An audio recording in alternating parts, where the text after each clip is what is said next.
Sang Pembisik Alam Part 5 Jalur Naga Ikan, ujian hidup dan mati dimulai. Hong Bao, cucumu, berani-beraninya kau melawan kakekmu Ye Feng. Banyak murid luar yang meninggalkan arena pertarungan dengan wajah sedih karena kehilangan uang tiba-tiba terdiam, dan tatapan mereka ke arah Ye Feng menjadi tak percaya.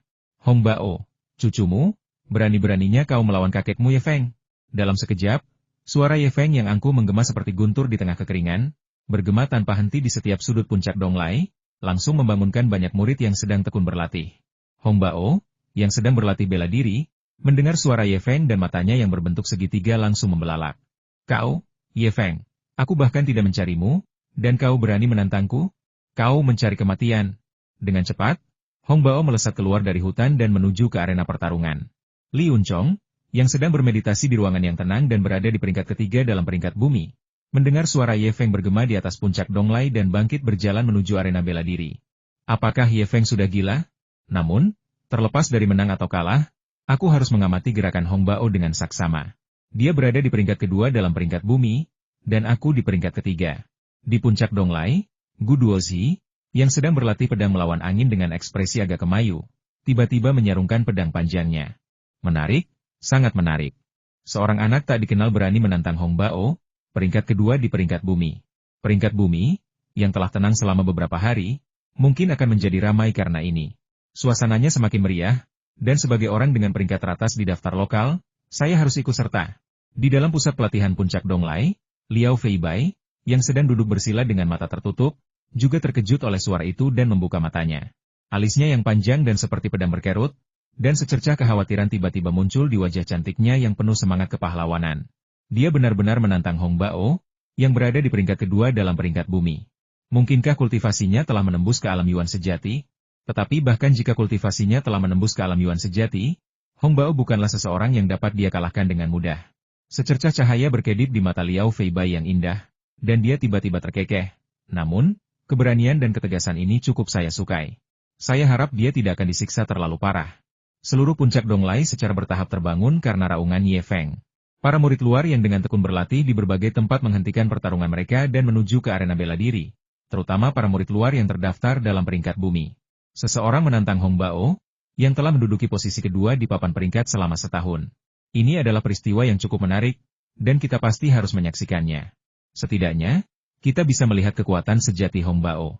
Di bawah arena pertarungan, Jin Yuan Bao menatap tak percaya pada kehadiran Ye Feng yang mengesankan di atas panggung. Dia telah mempertimbangkan banyak kemungkinan, tetapi dia tidak pernah membayangkan bahwa Ye Feng akan secara terbuka menantang Hong Bao, yang berada di peringkat kedua dalam peringkat bumi. Hong Bao adalah seseorang yang bahkan Gu Duozi, yang berada di peringkat pertama dalam peringkat bumi, enggan untuk memprovokasinya dengan mudah. Bahkan seseorang yang berada di peringkat ke-9 dalam peringkat bumi pun harus menghindari Hong Bao. Tetapi Ye Feng, yang baru menjadi murid luar selama sedikit lebih dari 4 bulan, berani menantang Hong Bao. Teriakan Ye Feng seketika menarik kembali para murid luar yang telah pergi dengan lesu setelah kehilangan uang, ke arena pertarungan. Setelah melirik Ye Feng yang percaya diri di atas panggung, semua orang hanya memiliki satu pikiran di benak mereka, Ye Feng pasti akan kalah. Dalam sekejap, ratusan murid luar mengerumuni Jin Yuan Bao. Kakak Jin, pasar sudah buka. Golden Ingot, segera buka bursa taruhan. Kami ingin memasang taruhan. Ini adalah pertama kalinya Jin Yuan Bao merasakan tangannya berkeringat deras karena pembukaan peluang taruhan. Jika kemenangan Ye Feng atas Ma Hui merupakan kejutan karena semua orang tidak mengenal kekuatan Ye Feng, itu pasti karena Jin Yuan Bao mendapatkan keuntungan besar. Faktanya, ketika peluang ditetapkan untuk Ye Feng dan Ma Hui, Jin Yuan Bao juga bertanya-tanya apakah akan terjadi kejutan.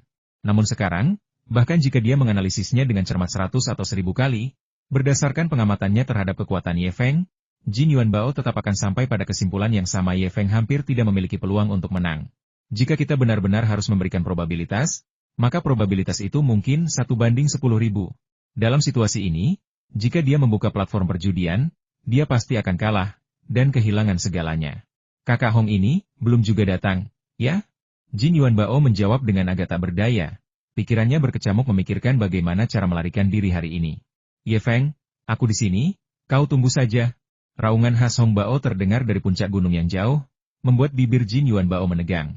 Haha, adik Li, ayo kita adakan kontes kecepatan dan lihat siapa yang lebih cepat. Beraninya aku membangkang.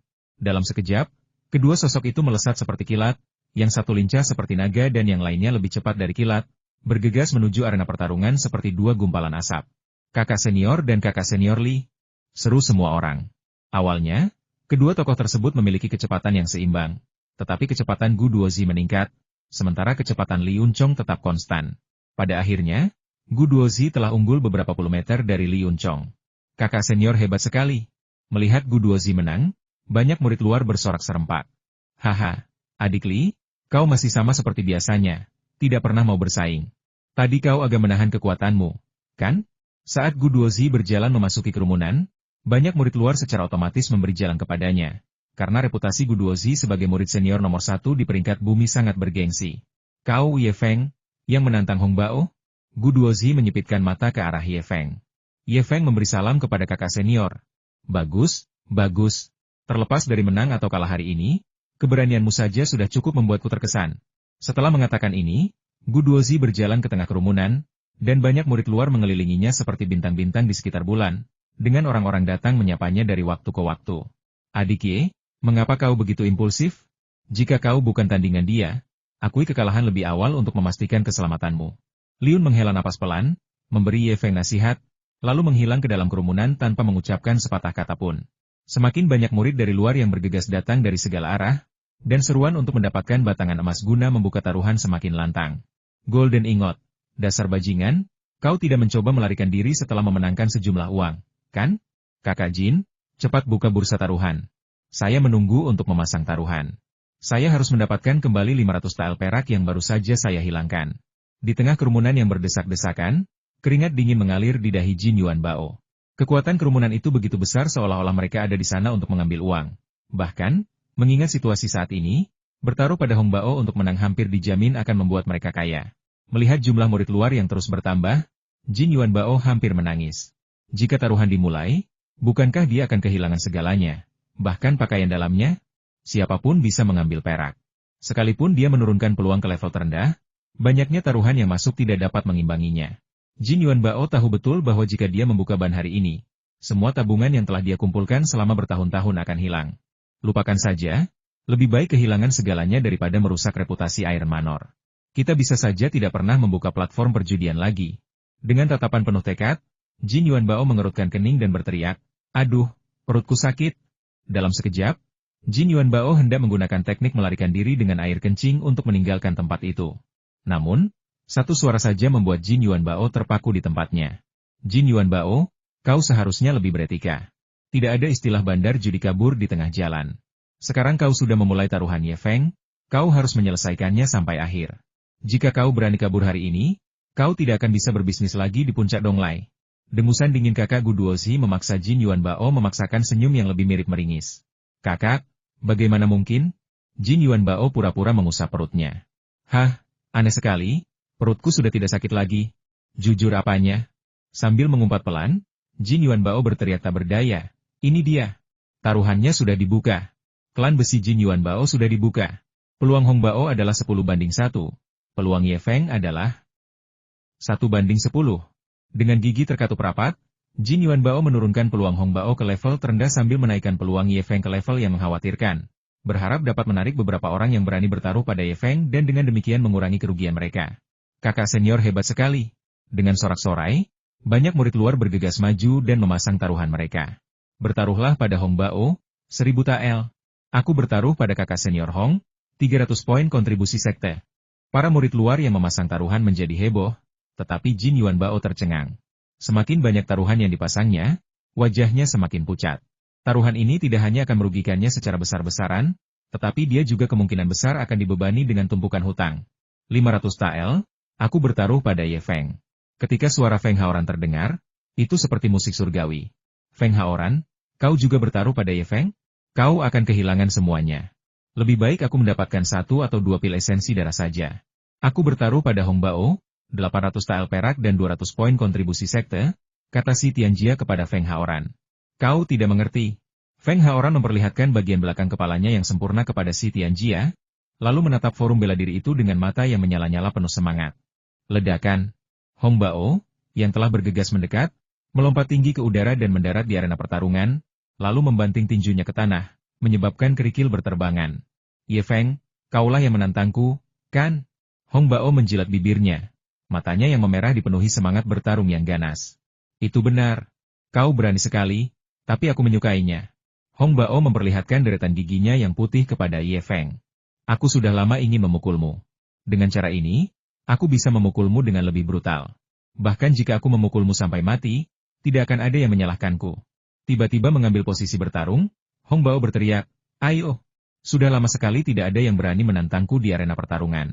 Tinjuku gatal ingin berkelahi, dan aku tidak bisa menunggu lebih lama lagi." "Tunggu!" Ye Feng tiba-tiba berseru untuk menghentikannya. "Apa? Kau takut? Kalau kau takut, datang dan bersujudlah padaku." "Hahaha, kalau aku takut, aku tidak akan menggunakan jimat penguat untuk menantangmu." Sambil tertawa terbahak-bahak, Ye Feng tiba-tiba menunjuk batangan emas itu dan berkata, "Aku siap mempertaruhkan seluruh kekayaanku untuk menang. Beranikah kau?" Sambil tertawa terbahak-bahak, Ye Feng tiba-tiba menunjuk Jin Yuan Bao dan berkata, "Aku siap mempertaruhkan seluruh kekayaanku untuk memenangkan diriku sendiri. Apakah kau berani?" "Kenapa aku tidak berani?" Hong Bao terkejut sejenak, lalu melangkah menuju Jin Yuan Bao. "Terima kasih sudah mengingatkanku. Bodoh sekali jika tidak bertaruh pada kesempatan menghasilkan uang secara cuma-cuma." Jin Yuan Bao menatap Ye Feng dengan gigi terkatup, berharap bisa merobek mulut Ye Feng. Jika bukan karena Ye Feng, dia tidak akan mengalami kekalahan ini. 2000 TL perak, 500 poin kontribusi sekte, 1 botol pil penguat sejati, 5 pil pembersih sumsum, 6 botol pil esensi darah, dan batangan emas. Hanya ini yang kumiliki. Tangkap dia segera. Setiap kali Hong Bao bertaruh sesuatu, Jin Yuan Bao merasa seperti ditusuk. Ini bukan sekadar bertaruh, ini seperti dicabut dari dagingnya sendiri. Ye Feng juga sedikit terkejut. Kekayaan Hong Bao jauh lebih besar dari yang dia bayangkan. Pil-pil itu saja bernilai lebih dari 20.000 TL perak. "Kakak Jin, berapa banyak yang saya menangkan di ronde terakhir?" Setelah Hong Bao kembali, Ye Feng berjalan santai ke meja judi Jin Yuan Bao. Peluangnya 1-2. "Selain mengembalikan 2 pil pembersih sumsum dan 50 poin kontribusi sekte, aku harus memberimu kompensasi berupa 2.500 TL perak. Benar, adik Ye?" Saat melihat Ye Feng tiba, urat-urat di dahi Jin Yuan Bao berdenyut. Peringatan Ye Feng kepada Hong Bao telah membuatnya mengeluarkan uang lebih banyak. Taruhan Hong Bao saja setara dengan taruhan puluhan murid luar biasa. "Oh, aku mempertaruhkan segalanya pada diriku sendiri." "Baiklah." Meskipun Ye Feng telah mempertaruhkan segalanya pada dirinya sendiri, membiarkan Jin Yuan Bao mendapatkan sedikit keuntungan, itu hanyalah setetes air di lautan dibandingkan dengan kerugiannya. Tiba-tiba, tepat ketika Jin Yuan Bao dipenuhi kebencian, Ye Feng sedikit merendahkan suaranya dan berkata, "Kakak Jin, apakah Anda ingin saya menang?" "Aku menginginkannya. Aku hampir gila karena menginginkannya." Jin Yuan Bao tercengang. Melihat wajah serius Ye Feng, secercah harapan tiba-tiba muncul di hatinya, seperti orang yang tenggelam meraih tali penyelamat. Dia dengan cemas bertanya lagi, "Jika kau berbagi setengah dari keuntungan bersihmu dari sesi taruhan ini denganku, aku mungkin bisa menang," kata Ye Feng. "Bagaimana kau akan menang?" tanya Jin Yuan Bao dengan cemas. "Orang-orang mati demi uang. Keuntungan sebesar itu sepadan dengan mempertaruhkan nyawa saya." "Ini tidak lebih dari mempertaruhkan nyawa saya," kata Ye Feng. "Bertarung sampai mati?" Jin Yuan Bao terkejut, lalu bertanya lagi, "Seberapa yakin Anda?" "Aku tidak tahu. Orang yang kejam takut pada orang yang gegabah, dan orang yang gegabah takut pada orang yang putus asa. Jika kau mempertaruhkan nyawamu, selalu ada peluang untuk menang." Ye Feng mengucapkan kata-kata ini dengan santai, tetapi entah mengapa, Jin Yuan Bao merasakan aroma darah yang kuat di dalamnya. "Baiklah, aku akan memberimu setengahnya, asalkan kau bisa menang." Jin Yuan Bao langsung membuat pilihan yang paling menguntungkan baginya. Jika Ye Feng tidak berjuang mati-matian, dia tidak hanya akan kehilangan segalanya tetapi juga terlilit hutang. Namun, jika Ye Feng berhasil menciptakan peluang sekecil apapun, bahkan jika dia hanya memberi Ye Feng setengahnya, dia akan menjadi kaya raya dalam semalam. "Bagus." Sambil tertawa panjang, Ye Feng melompat ke atas platform pertarungan sekali lagi. "Bertarung mati-matian? Ye, sekeras apapun seekor semut bertarung, ia tidak akan bisa mengalahkan seekor gajah." Meskipun Ye Feng dan Jin Yuan Bao berbicara dengan suara pelan, itu bukanlah rahasia bagi semua orang yang hadir dengan telinga tajam mereka. "Cukup sudah omong kosongnya, ambil ini." Tubuh Ye Feng tiba-tiba membungkuk dan melompat, kecepatannya melesat dari diam ke maksimum dalam sekejap. Tinju yang diangkatnya diselimuti esensi sejati yang hampir murni berwarna biru, langsung menempuh jarak lebih dari 20 meter, seperti meteor biru, dan menghantam Hong Bao. Pupil mata Gu Duozi dan Liun Chong di bawah panggung tiba-tiba menyempit, dan Gu Duozi bahkan berdiri. Esensi sejati biru murni yang sempurna. Puncak tingkat kelima pemurnian darah, hanya selangkah lagi memasuki alam esensi sejati.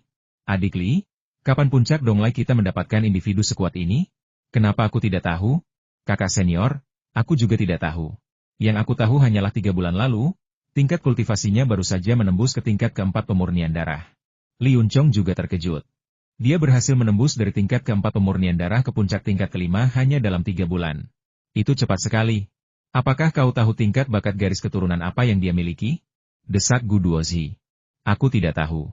Li Yunchong menggelengkan kepalanya. Namun, bakatnya tidak terlalu tinggi.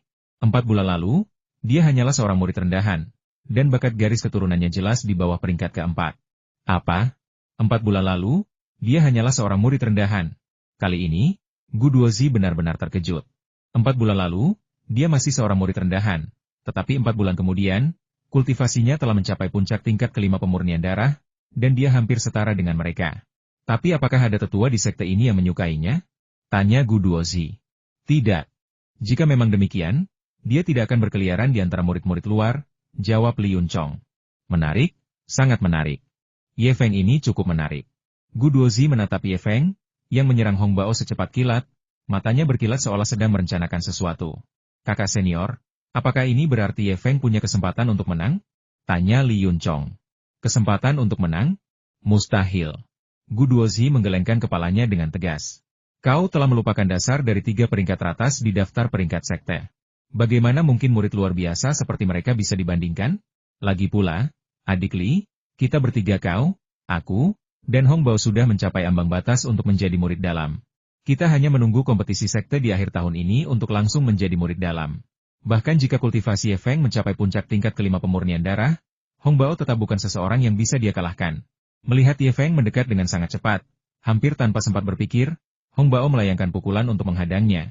Tinjunya diselimuti energi sejati berwarna biru murni. Alam esensi sejati. Hong Bao telah memasuki alam esensi sejati. Ye Feng juga sangat terkejut. Ketika warna esensi sejati berubah dari biru muda menjadi biru murni, itu menandakan bahwa seorang seniman bela diri telah resmi memasuki alam esensi sejati, menandai awal sejati dari seni bela diri. Bang! Kedua kepalan tangan besi itu berbenturan dengan keras, dan energi sejati di kepalan tangan mereka tiba-tiba meledak menjadi sebuah bola. Tak satu pun dari mereka mundur selangkah pun. Pupil mata Hong Bao dan Ye Feng menyempit secara bersamaan, keduanya terkejut dengan kekuatan satu sama lain. Kultivasi Hong Bao baru-baru ini mencapai alam esensi sejati. Melawan Ye Feng, yang berada di puncak tingkat kelima pemurnian darah, keunggulan tingkat kultivasi Hong Bao pasti akan memungkinkannya untuk menjatuhkan Ye Feng dengan satu pukulan. Namun, sosok Ye Feng tetap tak bergerak sama sekali. Ye Feng paling tahu kekuatan pukulannya. Esensi sejatinya telah ditempa oleh naga Fata Morgana, dan kemurniannya hampir setara dengan seorang ahli alam esensi sejati. Meskipun dia tidak menggunakan kekuatan penuhnya, dia mengandalkan keunggulan kecepatan rumput berbentuk ular untuk bisa mengimbangi Hong Bao. Kekuatan Hong Bao bahkan lebih besar dari yang dia bayangkan. HMPH, coba terima salah satu pukulanku. Saat dia berbicara, aura ganas tiba-tiba muncul di sekitar Hong Bao. Teknik tinjunya berubah, dan dia memunculkan 4 lengan dan 4 kaki untuk menghantam Ye Feng. Bahkan esensi sejati yang muncul di permukaan tubuhnya tiba-tiba berubah menjadi warna emas muda. Tinju penakluk harimau Fajra. Jurus tinju penjinak harimau Fajra, seni bela diri tingkat rendah dari peringkat manusia, dikenal karena keganasannya yang tak tertandingi. Jika seseorang menguasainya hingga tingkat minor, ia dapat memunculkan 4 lengan dan 4 kaki. Jika seseorang menguasainya hingga tingkat mayor, ketika kecepatan tinju sangat cepat, ia dapat memunculkan 8 lengan dan 8 kaki, menjadikannya sangat kuat. Melihat rentetan pukulan yang menghujani, Ye Feng menggunakan gerakan lincahnya seperti ular untuk menghindari jangkauan serangan keempat lengan dan keempat kaki Hong Bao. Saat ini, Hong Bao seperti Fajra yang marah, keempat lengan dan keempat kakinya bergerak tak beraturan, seperti gasing yang terus menyerang Ye Feng. Kekuatan jurus bela diri tingkat manusia biasa memang sangat dahsyat. Jurus tinju penjinak harimau Fajra milik Hong Bao memaksa Ye Feng untuk menghindari konfrontasi langsung. Namun, Ye Feng bukannya tanpa cara untuk membalas. Saat gerakan menyerupai ular itu berlangsung, ia berputar mengelilingi Hong Bao, sesekali melepaskan jurus tinju ilahi 5 gunung. Secara khusus, energi tinju terpisah dari jurus tinju ilahi 5 gunung membuat Hong Bao terus bergerak tak terkendali. Tatapan murka Fajra. Fajra menginjak harimau. Hong Bao meraung, melompat tinggi ke udara saat keempat tinju dan keempat kakinya melepaskan cahaya keemasan yang tak terhitung jumlahnya, menyerang Ye Feng. Kedua gerakan ini adalah teknik mematikan dari tinju penakluk harimau Fajra, kombinasi tipuan dan serangan nyata, yang mampu menciptakan beberapa serangan mematikan. Saat ini, Ye Feng merasa sedikit frustrasi. Dia akhirnya menyadari bahwa fondasinya masih terlalu dangkal dan dia hanya mengetahui sedikit teknik bela diri.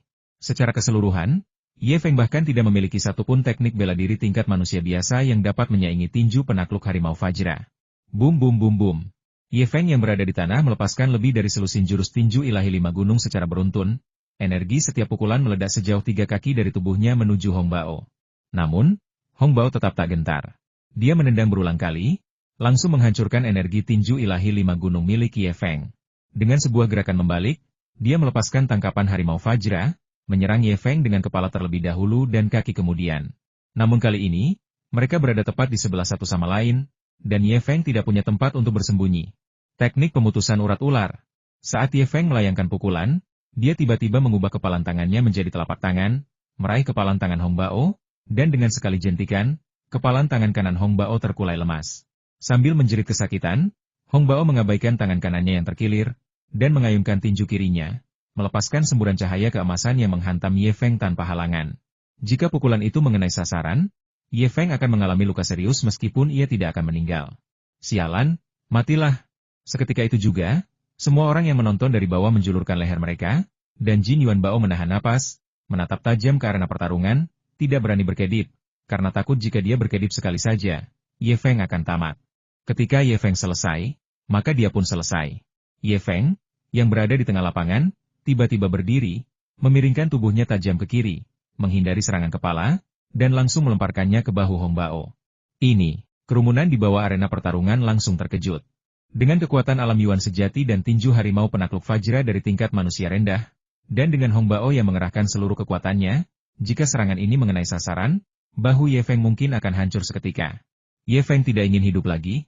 Yang mengejutkan semua orang, Ye Feng tiba-tiba mendorong bahunya ke depan, mengenai tinju Hong Bao.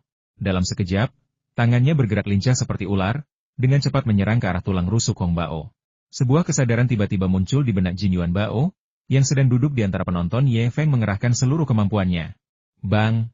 Tinju Hong Bao, yang berkilauan dengan cahaya keemasan, menghantam bahu Ye Feng seperti meteor emas, dan kerumunan di bawah langsung menahan napas. Adegan yang diharapkan, atau lebih tepatnya dispekulasikan, oleh banyak murid luar, yaitu Ye Feng terlempar jauh hanya dengan satu pukulan, tidak terjadi.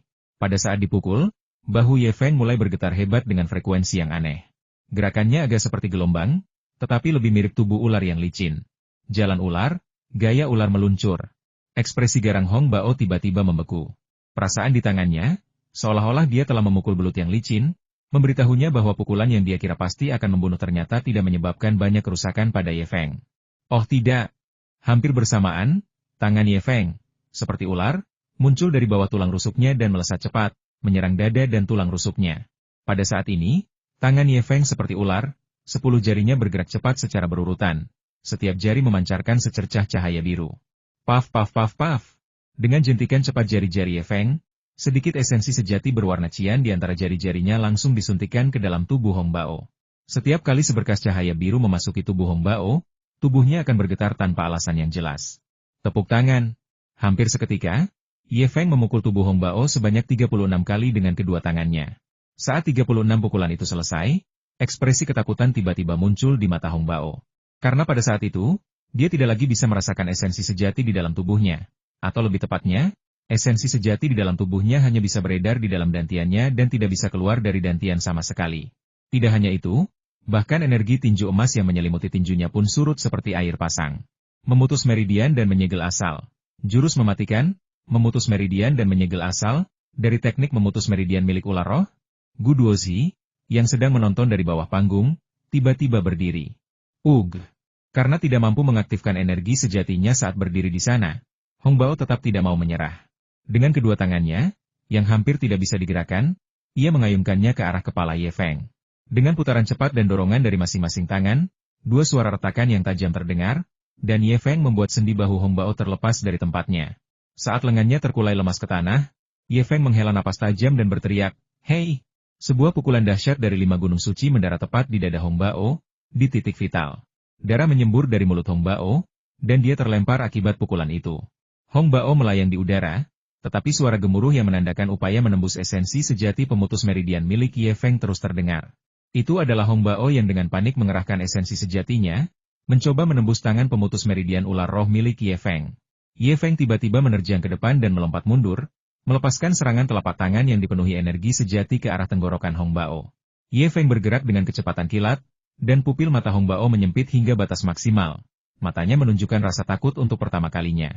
Pukulan telapak tangan yang diresapi energi sejati itu mampu menembus emas dan giok, ketajamannya bahkan melampaui pedang. Jika pukulan telapak tangan ini mengenai sasaran, Hong Bao pasti akan mati. Sayangnya, esensi sejati Hong Bao tersegel pada saat ini, dan 36 titik esensi sejati pemutus meridian milik Ye Feng yang ditempatkan di tubuhnya hanya berhasil menembus kurang dari setengahnya. Dia hanya bisa menyaksikan tanpa daya saat telapak tangan Ye Feng menghantamnya. Begitu pukulan telapak tangan itu mengenai tubuhnya, mata Hong Bao melebar hingga tak terkira, bahkan sampai berdarah. Kematian begitu dekat dengannya saat itu. Tepat ketika Hong Bao yakin dirinya akan celaka, sebuah manik giok mengenai telapak tangan Ye Feng, dan membelokkannya. Patah. Pukulan telapak tangan Ye Feng mengenai tulang selangkah Hong Bao dengan keras, langsung mematahkannya menjadi dua dan menyebabkan Hong Bao menderita cedera parah lainnya, hingga jatuh tersungkur ke tanah. Ye Feng berbalik, tatapannya berubah bermusuhan saat ia menatap tetua sekte yang menjaga arena pertarungan. Tetua inilah yang telah ikut campur sebelumnya. Ini adalah kali kedua ia dihentikan. Saat ini, tetua sekte itu sudah berjalan menuju Hong Bao yang terjatuh. Dalam beberapa tahun, Anda akan menyadari bahwa membunuh bukanlah satu-satunya jalan. Lagi pula, ini adalah kewajibanku. Jika kau adalah murid yang akan dibunuh, aku akan melakukan hal yang sama. Setelah menjelaskan, tetua sekte yang menjaga arena pertarungan melirik Hong Bao yang tergeletak di tanah, dan dengan beberapa tepukan cepat, mengembalikan persendian Hong Bao yang terkilir. Pada saat yang sama, dia mengumumkan, Ye Feng menang. Keheningan tiba-tiba menyelimuti arena, tatapan ribuan murid di luar arena langsung menjadi linglung. Jin Yuan Bao, yang berdiri di depan meja judi, bahkan menggosok matanya karena tak percaya. Hong Bao, yang lengannya baru saja pulih, mengepalkan tinjunya erat-erat. Dia tidak berani mendongak, apalagi bangun. Kesombongan dan keangkuhannya hancur seketika oleh Ye Feng. Dahulu ia sangat mendominasi dan menuntut agar semua orang memberi jalan kepadanya. Ia menginginkan hak istimewa dalam segala hal yang dilakukannya karena ia menganggap dirinya berkuasa dan pantas mendapatkannya. Bahkan Gu Duozi pun tidak berani macam-macam dengannya. Ia percaya bahwa itulah perlakuan yang seharusnya diterima oleh orang yang kuat. Namun kini, kesombongannya di masa lalu telah menjadi bahan lelucon yang dengan mudah diungkap oleh Ye Feng. Hahaha, kita menang. Ye Feng menang. Ye Feng menang. Jin Yuan Bao tertawa terbahak-bahak, seluruh tubuhnya yang gemuk seolah ikut tertawa. Saudara-saudara, terima kasih atas uang kalian. Aku kaya. Aku kaya. Baru seperempat jam yang lalu, Jin Yuan Bao mengutuk kakak seniornya, Gu Duozi, yang telah memaksanya membuka pasar, sebagai orang jahat, dan dia berharap bisa merobek mulut Ye Feng. Namun sekarang, ia berharap bisa menarik bibir Ye Feng dan menciumnya dengan penuh gairah, jika Ye Feng bersedia. Tawa liar Jin Yuan Bao memicu ketidakpuasan, bahkan kemarahan, dari ribuan murid luar yang telah kehilangan uang. Banyak dari mereka menganggap ini sebagai kesempatan emas untuk menghasilkan uang dan bahkan mempertaruhkan seluruh kekayaan mereka. Tatapan marah ribuan orang segera menyadarkan Jin Yuan Bao akan bahaya. Tanpa ragu, Jin Yuan Bao meraih karung-karung taruhan dan melompat ke belakang kakak seniornya, Gu Duozi. Ia dengan bijak tetap diam, karena takut akan memicu kemarahan lebih lanjut. Gu Duozi senang menunjukkan dokumen yang telah dilegalisir kepada orang-orang, dan saat ini, hanya Gu Duozi yang dapat melindunginya. Kakak senior Gu Duozi masih terkejut, masih terhanyut dalam jurus pemutus meridian dan penyegel Yuan milik Ye Feng. Wajahnya penuh ketidakpercayaan. Alasannya adalah karena Gu Duozi juga pernah memilih jurus ampuh spirit Serpent Severing Palsen dan memilih untuk melatihnya, dan dia berlatih dengan tekun selama lebih dari setengah tahun. Setelah lebih dari setengah tahun menjalani latihan yang berat, Gu Duozi telah mencapai beberapa keberhasilan dalam jurus pencegah meridian ular roh, tetapi dia belum bisa menguasai jurus mematikan, yaitu jurus pencegah meridian dan penyegel Yuan. Bahkan setelah setengah tahun bekerja keras dan menembus ke alam esensi sejati, dia masih belum mampu mengetuk 36 jari dalam satu tarikan napas. Namun, Ye Feng melakukannya begitu saja, dan itu tampak begitu alami. Tak lama kemudian, ribuan murid luar yang berkumpul di sini secara bertahap bubar, dan bahkan mereka yang telah kehilangan semua uang mereka pun pergi tanpa daya. Taruhan tetaplah taruhan, dan di depan semua orang, para murid luar yang muda dan gegabah ini tidak akan merendahkan diri dengan perilaku tak tahu malu seperti berceating. Hahaha, 5.000 tael. Sei Tianjia, aku memenangkan 5.000 tael. Itu cukup untuk membeli lebih dari 20 pil esensi darah. Sekarang, kultivasiku juga bisa maju ke tingkat kelima pemurnian darah. Feng Haoran melambaikan hasil di tangannya ke arah Sei Tianjia, yang berdiri di sana dengan tercengang, tertawa terbahak-bahak, lalu melangkah pergi. meninggalkan Si Tianjia berdiri di sana seperti ayam kayu. 800 tael perak dan 200 poin kontribusi sekte yang dia pertaruhkan pada Hong Bao mewakili seluruh kekayaannya. 800 tael perak itu berasal dari keluarganya, dan 200 poin kontribusi sekte adalah apa yang telah dia kumpulkan dengan susah payah selama 4 bulan terakhir dengan menyelesaikan misi sekte. Dia tidak ingin menghabiskannya. Sekarang, semuanya hilang dalam sekejap. Jin Yuan Bao, kau benar-benar beruntung kali ini. Kakak senior Gu Duozi, yang baru saja tersadar, tiba-tiba tertawa mengejek Jin Yuan Bao. Ini hanya sejumlah kecil uang. Semua berkat kakakku, semua berkat kakakku. Jin Yuan Bao mengangguk terburu-buru. Setelah mendengar itu, Gu Duozi terdiam sejenak, menyadari bahwa sepertinya dia telah memaksa Jin Yuan Bao untuk membuka taruhan. Ngomong-ngomong, Jin Yuan Bao, ada yang ingin kutanyakan padamu. Kudengar Ye Feng masih menjadi murid rendahan setelah 4 bulan. Benarkah itu? Tanya Gu Duozi. Benar, benar. Kakak senior, tahukah Anda tentang jalur naga ikan yang dibuka khusus untuk murid rendahan 4 bulan lalu? Itu kuda hitam. Ye Feng adalah kuda hitam yang muncul entah dari mana, dan itu membuatku kaya raya. Jadi benar. Ngomong-ngomong, tahukah kau puncak mana yang dulu sering dikunjungi Ye Feng untuk bekerja? Tanya Gu Duozi tiba-tiba. Puncak tempat para pelayan serabutan dulu bekerja, Ye Feng? Coba kupikirkan. Oh, benar, puncak Baisong, ya puncak Baisong. Dulu, ketika Ma Hui mencoba menindas Ye Feng, manajer puncak Baisong bahkan keluar untuk mendukung Ye Feng. Jawab Jin Yuan Bao. Baisong Feng, aku mengerti.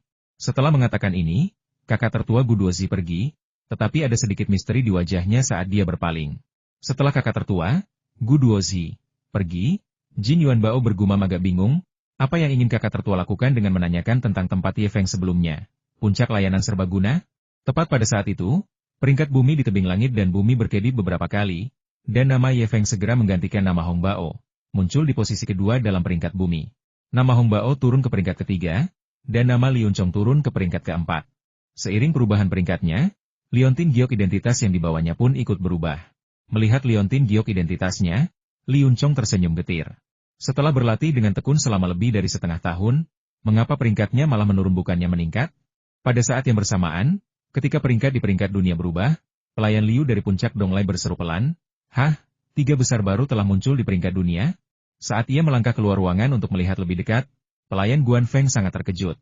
Pada saat yang bersamaan, sepasang mata indah tiba-tiba menghilang dari awan di atas arena pertarungan. Mereka benar-benar menang. Itu sungguh tak terduga. Kakak Jin, bisakah kita duduk dan membagi rampasan perang sekarang? Ye Feng tertawa dan berlari ke arah Jin Yuan Bao. Keuntungan terbesar dari pertempuran ini sebenarnya ada di sini. Hong Bao, yang baru saja dibawa untuk dirawat, kembali memuntahkan seteguk darah setelah mendengar teriakan Ye Feng. Dia telah mempertaruhkan seluruh kekayaannya pada batangan emas itu, dan sekarang setelah kalah, dia menjadi tidak punya uang sepeser pun. Bukan masalah dia menjadi miskin. Yang membuatnya marah adalah separuh kekayaannya akan jatuh ke tangan Ye Feng. Ini adalah contoh klasik membantu musuh. Adik Ye, sebaiknya aku memanggilmu kakak Ye sekarang. Mari, biar ku hitung untukmu. Selain kerugian, kita memperoleh total 110.000 tael. Jika kita bagi rata, itu akan cukup untuk kita masing-masing. Tunggu, bayar kembali bagian yang saya pertaruhkan dulu. Baru kita bahas setengahnya lagi. Melihat Ye Feng telah mengetahui tipu dayanya, Jin Yuan Bao menepuk dahinya. Astaga, lihat aku, bagaimana mungkin aku melupakan bagianmu? Ceka-ceka, ini pembagian 1:10, bagianmu adalah yang terbesar. Dengan kerugian ini, pendapatan bersihmu kali ini akan sangat berkurang. Jin Yuan Bao berbicara dengan begitu serius, seolah-olah dia benar-benar telah melupakannya. Ketika dia berbohong, wajahnya yang gemuk bahkan tidak memerah. Dalam pertandingan antara Ye Feng dan Ma Hui, Ye Feng mempertaruhkan 2 pil pembersih sumsum dan 50 poin kontribusi sekte. Selain mendapatkan kembali modalnya, Ye Feng memperoleh 2.500 tael perak. Ye Feng mempertaruhkan semuanya dalam pertandingannya melawan Hong Bao, dan total nilai taruhannya mencapai 5.000 tael perak. Namun, peluang untuk pertandingan antara Ye Feng dan Hong Bao adalah 1:10. Dalam sekejap mata, Jin Yuan Bao kehilangan 50.000 tael perak kepada Ye Feng, kerugian yang membuat bibir Jin Yuan Bao berkedut. Keuntungan bersih dari operasi taruhan ini hanya sedikit di atas 110.000 tael perak. Kerugian ini berarti bahwa setengah dari pendapatan bersih diberikan kepada Ye Feng. Dan bukan hanya itu, setengah dari sisa pendapatan bersih juga akan diberikan kepada Ye Feng, sesuai kesepakatan awal. Namun, ketika memasang taruhan, para murid luar memasang berbagai macam taruhan, ada yang bertaruh perak, ada yang bertaruh pil, dan ada pula yang bertaruh sumbangan sekte. Pada titik ini, Menyelesaikan perhitungan menjadi sangat merepotkan. Namun, Jin Yuanbao dengan murah hati menawarkan semua taruhan di depan Ye Feng dan berkata, "Kakak Ye, kau bisa memilih apa saja yang kau mau. Cukup pilih taruhan senilai 80.000 tael perak. Lagi pula, semua taruhan itu mata uang keras. Serahkan semua sisanya padaku. Yuanbao, kau atur peluang taruhannya untukku, dan aku akan menjadi kuda hitammu." Dengan kecocokan alami kita, bukankah memanggilnya kakak Ye terlalu formal? Sikap Jin Yuanbao memenangkan hati Ye Feng. Hanya dengan kesepakatan lisan, ia mengembalikan sejumlah besar puluhan ribu tael perak tanpa ragu-ragu dan bahkan memberi Ye Feng prioritas dalam memilih. Kemurahan hati seperti itu bukanlah sesuatu yang dimiliki orang biasa, sehingga Ye Feng mulai ingin berteman dengannya. Meskipun Jin Yuanbao agak materialistis. "Benarkah? Bolehkah aku memanggilmu Lao Ye? Meskipun kita sama-sama masih muda, aku paling suka memanggil teman-temanku Lao atau Lao. Rasanya sangat menyenangkan." Tentu saja boleh, asalkan kau tidak memanggilku Ye Tua di depan ayahku, Jin Tua." "Ye Tua." Mereka saling bertukar pandang, dan tiba-tiba tertawa terbahak-bahak di tengah puluhan ribu tael perak. Kilatan aneh muncul di mata Jin Yuanbao. "Ye Tua, kita sekarang bersaudara, kan? Kau bisa lupakan 30.000 tael perak yang ingin kau ambil. Atau bagaimana kalau kita bagi rata? Satu untuk masing-masing?" Begitu mereka mendekat, Jin Yuanbao mulai membuat ekspresi lucu dan berusaha mengambil hati Ye. "Pergi sana." Bahkan saudara pun harus menyelesaikan urusan dengan jelas. Dengan lambaian tangannya, Ye Feng tanpa basa-basi memilih apa yang dibutuhkannya dari taruhan-taruhan itu. Lagi pula, selama sisanya berharga, Jin Yuanbao, sang perantara, bisa menanganinya. "Kedua botol pil esensi pengental ini semuanya milikku. Ye Tua, kau benar-benar tidak berperasaan. Kau bahkan tidak meninggalkanku satupun pil sejati pengumpul." Jin Yuanbao memutar matanya. "Jin Tua, jangan bilang kau tidak punya cara untuk mendapatkan pil pengental esensi. Hehe, aku juga sering pergi ke puncak awan kacau, tempat para murid inti tinggal," kata Jin Yuanbao dengan sedikit rasa bangga. Chong Jin memutar matanya.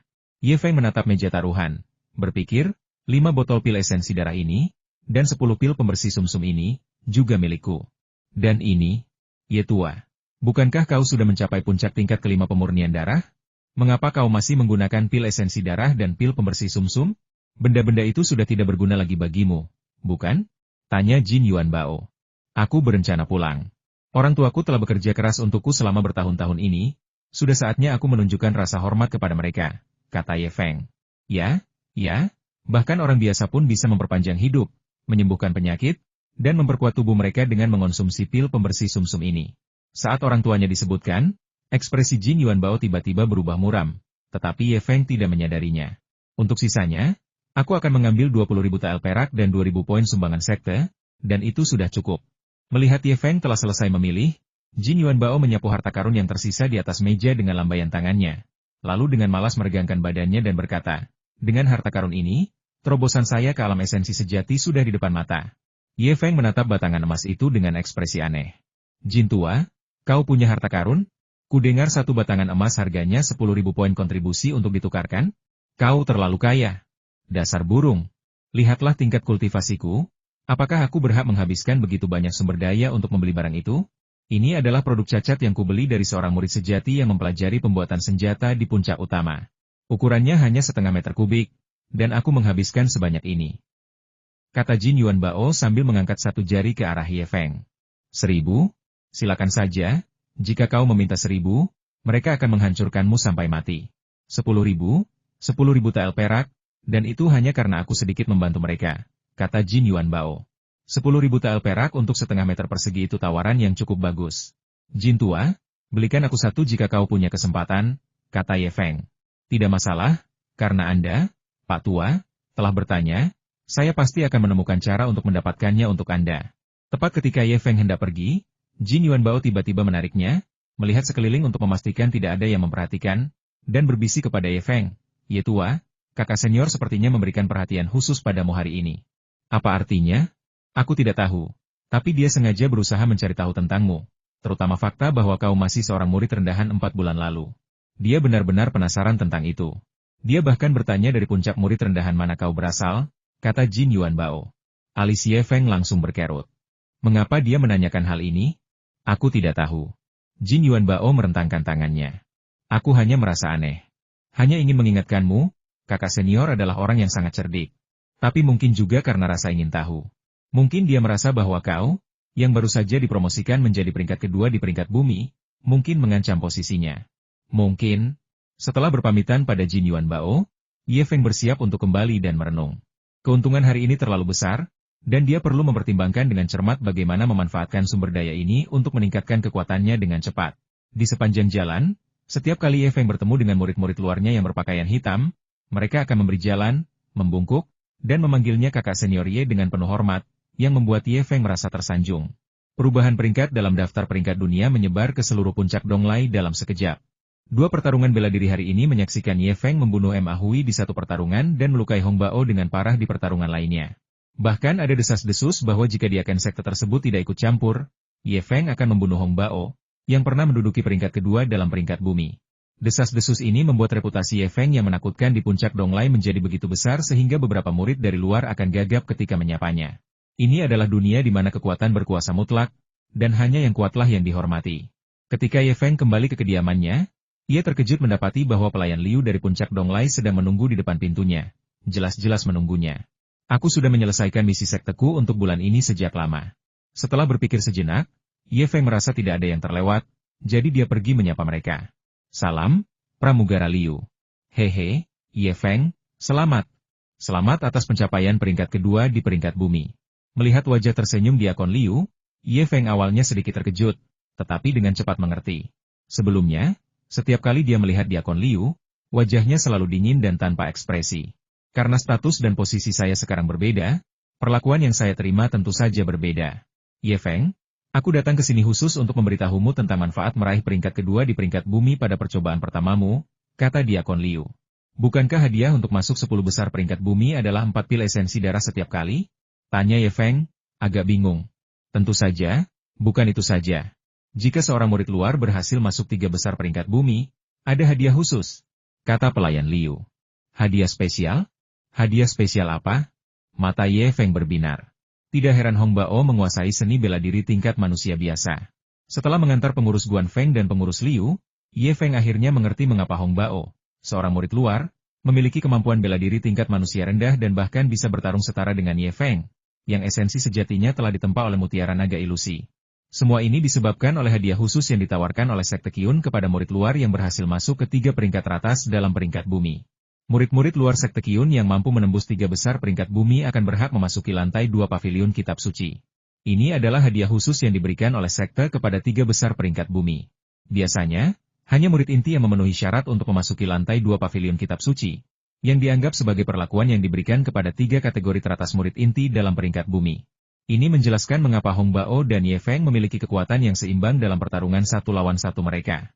Perlu dicatat bahwa Ye Feng mengkultivasi teknik tubuh darah esensi tingkat manusia rendah, dan esensi sejati yang ia padatkan secara inheren lebih murni daripada yang dipadatkan oleh teknik tingkat manusia tinggi. Selain itu, Ye Feng juga memiliki mutiara naga ilusi untuk membantunya memadatkan esensi sejatinya, membuatnya sangat murni. Jika Hong Bao telah mengkultivasi teknik tingkat tinggi untuk manusia biasa, bahkan jika tingkat kultivasinya 1 tingkat lebih tinggi dari Ye Feng, dia tidak akan mampu melawan Ye Feng dalam konfrontasi langsung.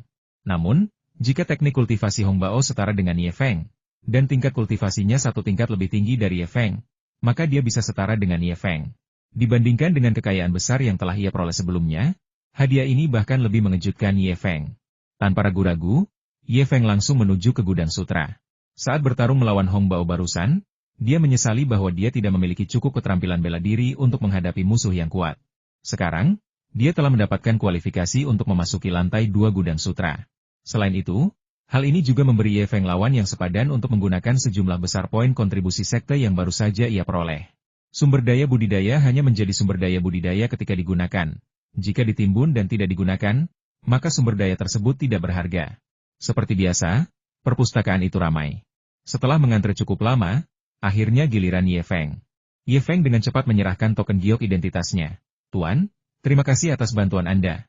Kau belum masuk ke pavilion kitab suci untuk memilih buku rahasia, kan? Cepat pergi, kau bukan orang baru di sini. Tetua sekte tua yang menjaga pavilion kitab suci sudah mengenal Ye Feng, dan ketika melihat Ye Feng langsung menghampirinya, ia mengingatkannya. Tidak, Tuan, saya ingin memasuki lantai 2 pavilion kitab suci dan ingin meminta berkat Anda. Lantai 2 pavilion kitab suci Sekte Qiyun telah diberkati oleh ahli susunan Sekte Qiyun. Terdapat layar cahaya energi spiritual yang melindungi pintu masuk, dan token giok murid dalam berfungsi sebagai izin masuk. Namun, Ye Feng adalah murid luar, dan token giok identitasnya hanyalah token giok putih. Untuk memasuki lantai 2, dia membutuhkan restu dari seorang pengurus sekte. Ye Feng mengetahui hal ini karena bimbingan dari pengurus Liu dari Guan Feng. Kau masih seorang murid luar, kan? Lantai 2 bukanlah tempat yang bisa kau masuki sesuka hatimu. Sebelum dia selesai berbicara, tetua sekte tua itu tiba-tiba mengambil token giok identitas Ye Feng. Setelah memeriksanya dengan saksama, dia terkejut. Kau yang mengalahkan Hong Bao dan masuk 3 besar peringkat bumi hari ini? Ye Feng tersenyum dan mengangguk. Luar biasa, sungguh luar biasa. Aku samar-samar ingat bahwa 4 bulan lalu, ketika kau pertama kali menjadi murid luar, kau memilih langkah ular yang agak sulit dan menolak untuk mendengarkan nasihat. Kupikir kau hanyalah orang yang sombong. Tapi aku tidak pernah menyangka kau akan sehebat ini. Aku salah menilaimu. Semburan cahaya spiritual keluar dari tangannya, dan token giok identitas Ye Feng diselimuti pancaran misterius oleh diaken tua sekte tersebut. Baiklah, mari kita naik ke atas. Terima kasih, Steward. Setelah Ye Feng pergi, puluhan murid luar yang berdiri di belakangnya, terutama mereka yang mendengar desahan diaken tua sekte itu, semuanya dipenuhi dengan perasaan campur aduk. Lihatlah Ye Feng. Dia baru menjadi murid tingkat luar 4 bulan yang lalu, dan dia sudah menduduki peringkat kedua di peringkat bumi. Sekarang lihatlah diriku sendiri. Aku sudah menjadi murid tingkat luar selama 1 atau 2 tahun, dan aku masih belum masuk ke peringkat bumi. Tidak mungkin menjalani hidup dengan membandingkan diri Anda dengan orang lain. Lantai kedua gudang kitab suci sekte Qiyun jauh lebih kecil daripada lantai pertama. Sekilas, hanya ada 1.000 atau 2.000 buku, yang beberapa kali lebih sedikit daripada puluhan ribu buku di lantai pertama. Terlepas dari kenyataan bahwa teknik kultivasi tingkat tinggi lebih langka, lantai kedua gudang kitab suci hanya menyimpan teknik kultivasi tingkat manusia rendah. Ruang penyimpanan kitab suci sekte Qiyun memiliki 6 lantai. Lantai ketiga berisi buku-buku kultivasi tingkat manusia menengah, lantai keempat berisi buku-buku kultivasi tingkat manusia tinggi, dan lantai kelima berisi buku-buku kultivasi tingkat bumi rendah yang sangat berharga. Adapun lantai teratas, lantai ke-6, berisi buku-buku kultivasi paling berharga milik sekte tersebut. Berbekal pelajaran dari pengalaman sebelumnya, Ye Feng mulai mencari dengan saksama di dalam gudang sutra. Teknik kultivasi Ye Feng saat ini, teknik tubuh darah esensi, sudah merupakan teknik tingkat manusia rendah, jadi Ye Feng tidak perlu memilih teknik baru. Namun, dia tetap membolak-balik beberapa halaman dan memperoleh pemahaman umum tentang karakteristik teknik-teknik lain. Teknik tubuh darah esensi yang dipraktikkan Ye Feng juga terletak di lantai 2 paviliun kitab suci. Ye Feng berfokus pada keterampilan bela diri dan teknik gerakan. Karena keberadaan Raja Ular Hantu di tingkat pertama ruang Mutiara Naga Ilusi, Ye Feng mampu mempelajari teknik bela diri dan metode gerakan berbasis ular dengan sangat cepat. Dia dengan mudah mencapai puncak jurus berjalan ular dan teknik pencegahan meridian ular roh.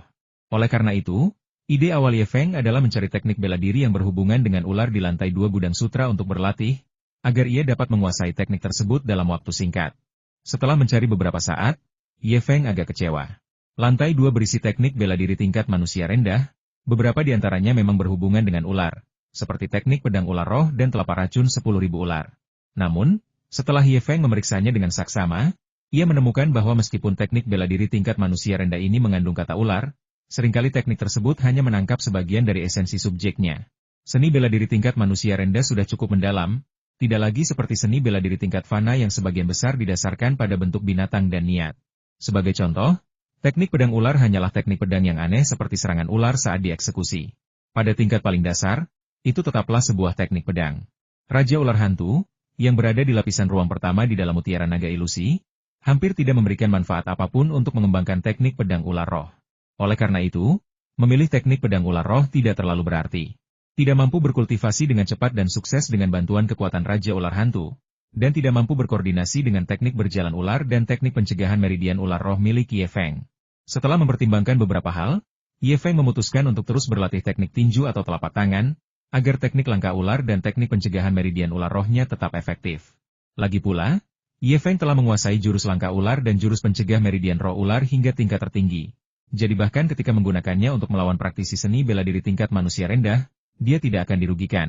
Setelah mempertimbangkan semua pilihan, Ye Feng pertama-tama memilih 5 teknik tinju yang sesuai untuk latihannya dan yang dapat diselaraskan dengan gerakan ular. Akhirnya, Ye Feng memilih satu teknik tinju-tinju petir macan tutul. Jurus tinju petir macan tutul guntur menekankan kecepatan dan memiliki daya ledak yang sangat kuat. Jika dikuasai, pukulan akan menghasilkan suara guntur, yang dapat membingungkan lawan. Jika dikuasai pada tingkat minor, pukulan akan secepat kilat. Jika dikuasai pada tingkat mayor, pukulan akan secepat kilat, seperti kilatan guntur. Jurus ini dikenal karena kecepatannya. Satu-satunya syarat adalah esensi sejati tersebut harus sangat murni. Semakin murni esensi sejati tersebut, semakin besar kekuatan tinju petir macan tutul guntur. Alasan lainnya, Feng memilih jurus tinju petir macan tutul adalah karena jurus itu memiliki kompatibilitas yang baik dan dapat dikombinasikan dengan jurus langkah ular dan jurus cegah meridian ular roh miliknya. Saat Ye Feng melayangkan pukulannya, dia menambahkan jurus andalan Serpent Severing Pulse Hand. Kekuatan jurus itu saja sudah cukup untuk membuat musuh manapun pusing. Adapun teknik pergerakan, Ye Feng dengan jujur memilih teknik yang dikenal karena kecepatannya kali ini langkah Dewa Angin. Jurus langkah Dewa Angin murni tentang kecepatan.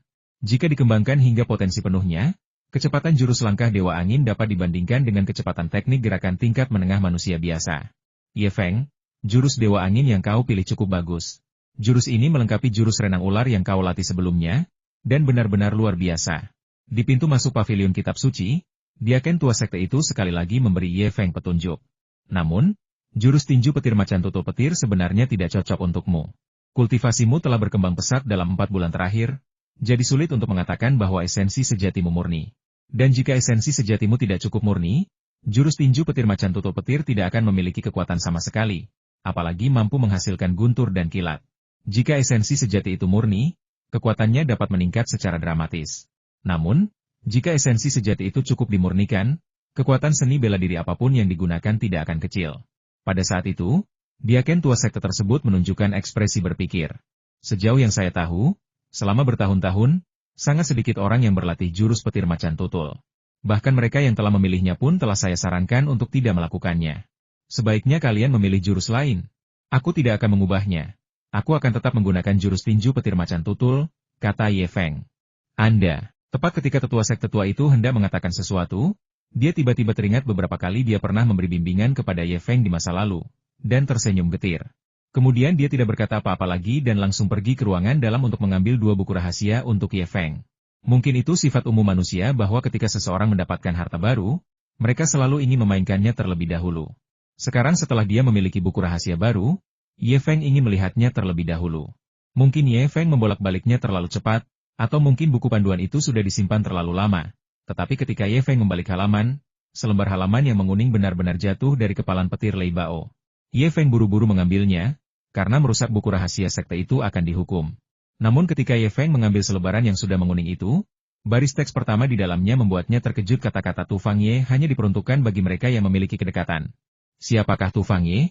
Setelah terkejut sesaat, Ye Feng menyadari siapa sebenarnya Tu Fang Ye ini. Ye Feng teringat Tu Fang Ye karena area terlarang sekte tersebut. Pada hari itu, ketika Ye Feng bersama Pericai di dekat area terlarang sekte, dia mendengar suara aneh dan merasa bahwa area terlarang itu mungkin benar-benar menyembunyikan rahasia besar. Setelah kembali, Ye Feng tanpa sadar menanyakan situasi di area terlarang sekte tersebut dari berbagai sumber. Satu-satunya informasi yang bisa dikumpulkan Ye Feng berasal dari murid-murid sekte luar. Tetapi lingkaran itu terlalu rendah levelnya untuk bisa berguna. Banyak murid luar, apalagi memberikan informasi berguna kepada Ye Feng, sebagian besar dari mereka bahkan belum pernah mendengar tentang area terlarang sekte. Hanya Jin Yuan Bao, yang telah lama berada di sekte tersebut, yang tahu sedikit lebih banyak dan nyaris tidak tahu bahwa area terlarang sekte ini ada. Adapun fakta bahwa area terlarang sekte tersebut adalah tempat Tu Fang Ye, mantan murid sejati sekte itu, tewas, tidak ada yang mengetahuinya. Bahkan Ye Feng pun tidak.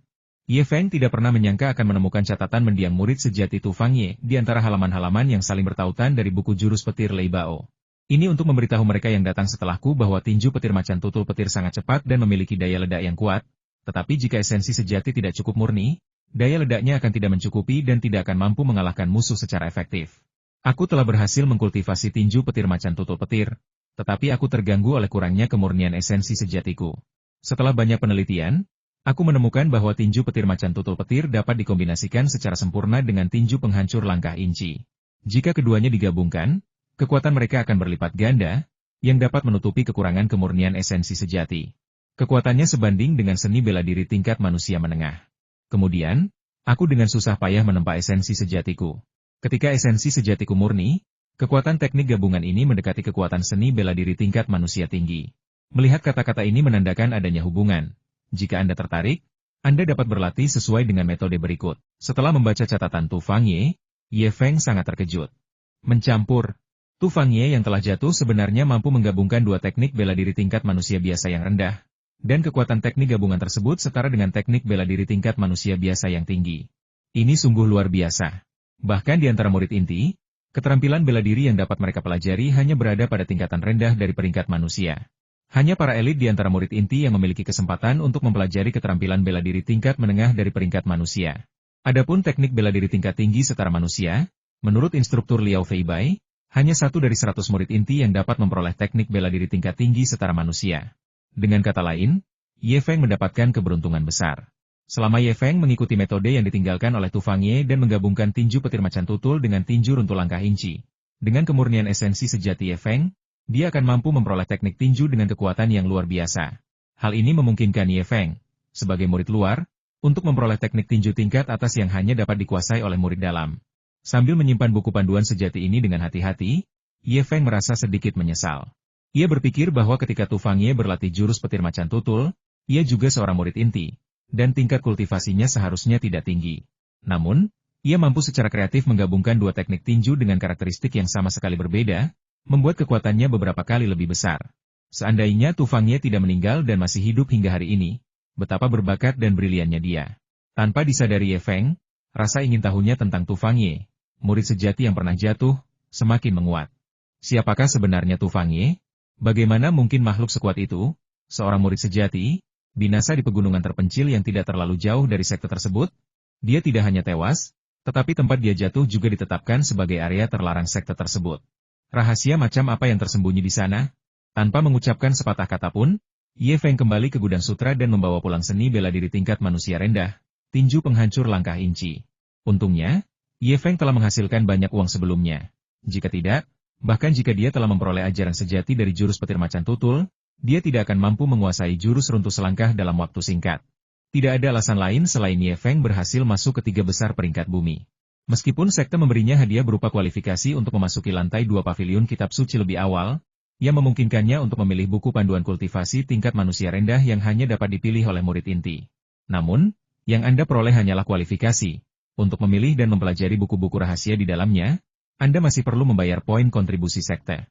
Poin kontribusi sekte yang dibutuhkan untuk teknik kultivasi tingkat manusia rendah hampir 2 kali lipat dari poin yang dibutuhkan untuk teknik kultivasi tingkat fana tinggi.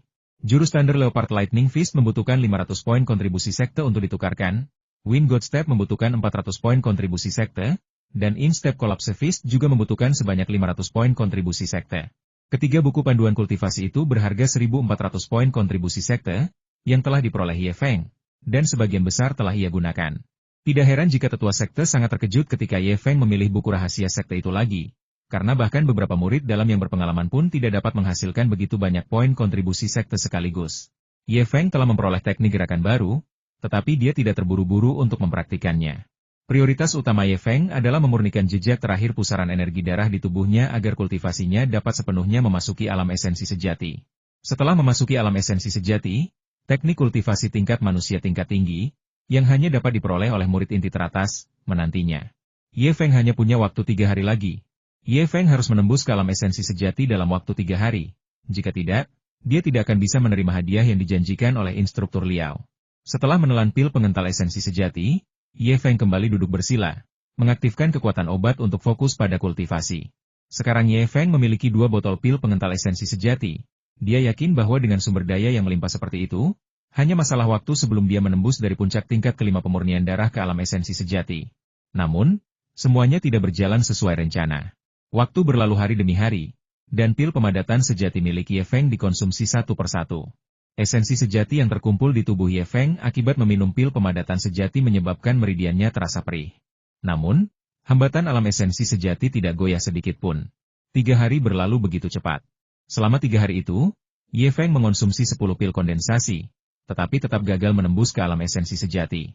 Masih belum bisa menembus batas? Ye Feng tersenyum getir saat membuka matanya. Setelah pertempuran hidup dan mati, dia telah mengonsumsi 10 pil pemadatan sejati dalam 3 hari. Selain itu, Ye Feng telah mencoba setiap metode lain yang bisa dia pikirkan untuk menembus batas, tetapi dia masih terjebak di titik buntu alam esensi sejati. 3 bulan telah berlalu. Tampaknya teknik kultivasi tingkat manusia tingkat tinggi yang dijanjikan instruktur Liao berada di luar jangkauanku. Aku hanya penasaran bagaimana instruktur Liao akan memperlakukanku. Akankah dia membunuhku setiap kali dia melihatku? Melihat waktu yang disepakati dengan instruktur Liao telah berlalu, Ye Zi menghela napas kecewa. Beberapa hal tidak bisa dipaksakan. Sepertinya dia hanya bisa menggunakan ketekunan untuk perlahan-lahan menembus hambatan ini. Tepat ketika Ye Feng benar-benar menyerah pada hadiah dari instruktur Liao, gumpalan terakhir pusaran energi darah di dantian Ye Feng bergetar, dan energi darah itu runtuh. Energi darah yang bergelombang itu mengembun menjadi tetesan esensi sejati, dan dalam sekejap, sebuah pusaran esensi sejati muncul di dantian Ye Feng. Dia berhasil menembus batasan begitu saja? Kamu berhasil menembus batasan begitu kamu melepaskan obsesi itu? Karena terkejut, Ye Feng tiba-tiba teringat sebuah pepatah, biarkan segala sesuatu berjalan sesuai kodratnya. Jangan memaksanya. Begitu pusaran esensi sejati terbentuk, ia mulai dengan giat menyerap kekuatan penyembuhan yang memenuhi meridian, dan kultivasi Ye Feng mulai berkembang pesat. Setelah seluruh saripati dan darah di tubuhnya berubah menjadi saripati sejati, Ye Feng memfokuskan pikirannya pada dantiannya. Saat pikirannya bergerak bersama saripati sejati, perubahan terkecil pada dantian dan meridiannya terlihat jelas baginya. Visi batin. Ye Feng segera memahami bahwa ini adalah kemampuan pertama yang sangat berguna yang diperoleh seorang seniman bela diri ketika menembus dari alam pemurnian darah ke alam esensi sejati. Melalui pergerakan esensi sejati, seseorang dapat dengan jelas merasakan perubahan di bagian tubuh manapun. Seorang praktisi bela diri di alam esensi sejati dapat terus-menerus menyesuaikan metode kultivasinya dan menemukan kekurangan melalui pengamatan internal. Dalam hal ini saja, alam esensi sejati lebih kuat daripada alam pemurnian darah. Kemampuan penglihatan internal sangat kuat terutama setelah cedera. Hal ini memungkinkan penyembuhan yang tepat dan memberikan pemahaman menyeluruh tentang perubahan pada meridian dan organ internal seseorang. Beberapa ahli bela diri lanjut usia di alam esensi sejati tiba-tiba memberitahu keturunan mereka suatu hari masa hidupku akan segera berakhir, dan waktuku telah habis. Ini sebenarnya adalah efek dari penglihatan batin. Namun, perubahan setelah menembus alam esensi sejati tidak terbatas pada penglihatan internal saja. Meridian adalah fondasi seorang praktisi seni bela diri. Meridian seorang praktisi seni bela diri terus-menerus menghasilkan darah dan energi tanpa henti untuk digunakan oleh praktisi tersebut. Ketika mengaktifkan energi sejati untuk menyerang, kultivasi, atau penyembuhan, energi sejati tersebut juga mengalir di dalam meridian. Sebelum terobosan yang dialaminya, ketika Ye Feng mengaktifkan esensi sejatinya, esensi dan ki darah di meridiannya hidup berdampingan dengan esensi sejati tersebut, yang sangat meningkatkan kecepatan pergerakan esensi sejati melalui meridian dan mengurangi kehilangan selama sirkulasi. Sampai batas tertentu. Begitu kultivasi seorang seniman bela diri menembus tingkat kelima pemurnian darah, esensi dan darah mereka menjadi penghalang bagi sirkulasi esensi sejati di dalam meridian mereka. Namun, saat pusaran esensi sejati terbentuk di dantian Ye Feng, energi darah baru yang dihasilkan di meridian Ye Feng setiap saat diubah menjadi esensi sejati dalam jumlah yang sedikit atau bahkan dapat diabaikan pada saat itu juga. Dalam situasi ini, meridian Ye Feng, yang terbebas dari hambatan darah dan ki, segera menjadi jalan yang mulus dan tanpa halangan. Ye Feng sedikit mengepalkan tinjunya, dan dengan sebuah pikiran, esensi sejati yang selama ini terpendam di dantiannya segera melonjak keluar, mengalir melalui meridian tertentu, dan langsung mengembun menjadi lapisan tebal esensi sejati di permukaan tinju Ye Feng. Ketika energi sejati mengalir melalui meridian, bunyinya seperti guntur dan seperti aliran deras. Setelah menembus ke alam esensi sejati, kecepatan dan jumlah esensi sejati yang beredar di dalam meridian meningkat secara eksponensial, yang secara alami menyebabkan peningkatan kekuatan yang sesuai. Ledakan. Ye Feng mengaktifkan energi sejatinya dan membenturkan kedua tinjunya. Benturan dua gelombang energi sejati biru murni menghasilkan suara seperti guntur, dan guncangan susulannya menyengat pipi Ye Feng. Jika aku bertarung melawan Hong Bao lagi sekarang, menggunakan puncak kekuatan rumput peluru ular yang dikombinasikan dengan energi tinju dari tinju ilahi lima gunung suci, dan dengan esensi sejati murni tak tertandingi yang disempurnakan oleh mutiara naga ilusi, aku bisa mengalahkan Hong Bao hanya dalam beberapa pukulan, kan? Wajah Ye Feng dipenuhi dengan kepercayaan diri yang tak tertandingi. Di antara para kultivator dengan tingkat kultivasi yang setara, dia memiliki keunggulan mutlak dalam esensi sejati. Dalam kondisi yang sama, jelas terlihat mana yang lebih kuat, besi atau baja. Meskipun Ye Feng telah melewati masa tugas 3 bulan Liao Fei Bai selama 1 hari, dia tetap mengumpulkan keberaniannya dan pergi ke pusat pelatihan Liao. Kita telah mencapai terobosan. Memang butuh waktu 1 hari ekstra, tapi seharusnya tidak menjadi masalah besar, kan? Dengan hati-hati memasuki aula pelatihan instruktur Liao, Ye Feng menatap prasasti batu yang bertuliskan jika ingin bertanya. Kumpulkan keberanian terlebih dahulu. Lalu dengan lembut memanggil, instruktur Liao, Ye Feng datang untuk memberi hormat. Sikat. Seperti biasa, tak mengherankan jika seberkas cahaya pedang dingin tiba-tiba melesat keluar dari aula dalam, menebas ke arah Ye Feng. Namun, hari ini, disertai dengan teriakan marah. Berapa umurku? Apakah kamu harus menggunakan kata tua untuk menggambarkan diriku? Aura dingin yang terkandung dalam cahaya pedang es mengancam untuk membekukan meridian Ye Feng, menyebabkan esensi sejati di dalam tubuh Ye Feng bersirkulasi liar sebagai respons terhadap aura dingin ini. Ekspresi Ye Feng langsung membeku. Matanya secara naluriah melirik ke atas. Cahaya pedang es itu seharusnya sudah berhenti, kan? Selalu saja melakukan aksi seperti ini, bukankah instruktur Liao sangat bosan? Saat Ye Feng sedang mengeluh dalam hati, cahaya pedang dingin yang melesat di udara tiba-tiba berakselerasi dan menebas kepala Ye Feng. Kamu serius? Melihat cahaya pedang dingin menebas dari atas, Ye Feng ketakutan. Hampir secara naluriah, dia berjongkok dan melompat ke depan, menggunakan gerakan seperti ular untuk tiba-tiba melesat hampir 30 meter jauhnya. Bang! Cahaya pedang dingin Liao Feibai menghantam tanah, meninggalkan bekas pedang sepanjang beberapa meter di batu bata biru yang keras. Keributan itu membuat Ye Feng ketakutan, hingga ia berkeringat dingin. Dengan satu sentuhan, rambut yang baru tumbuh di dahinya langsung berubah menjadi potongan-potongan yang hancur, dan cahaya pedang yang dingin menggoreskan luka dangkal di dahinya, menyebabkan Ye Feng berdarah deras. Sambil menyeka darah dari dahinya, Ye Feng diliputi rasa takut yang masih menghantui. Jika dia bereaksi sedikit lebih lambat, bukankah dia akan terbelah menjadi dua oleh cahaya pedang dingin itu? Sikat! Sebelum Ye Feng sempat pulih, cahaya pedang dingin Liao Feibai menyerangnya lagi, seperti seorang pengejar yang tak kenal lelah. Dalam gerakan yang cepat, Ye Feng sekali lagi menghindari serangan itu dengan teknik rumput jentik ular. Namun, semakin cepat Ye Feng menghindar, semakin cepat pula cahaya pedang es itu mengejar. Tak lama kemudian, Ye Feng dipenuhi luka akibat cahaya pedang es itu, beberapa kali nyaris mengenai titik vitalnya. Pada suatu kesempatan, cahaya pedang yang dingin berputar di sekitar leher Ye Feng, hampir memenggal kepalanya.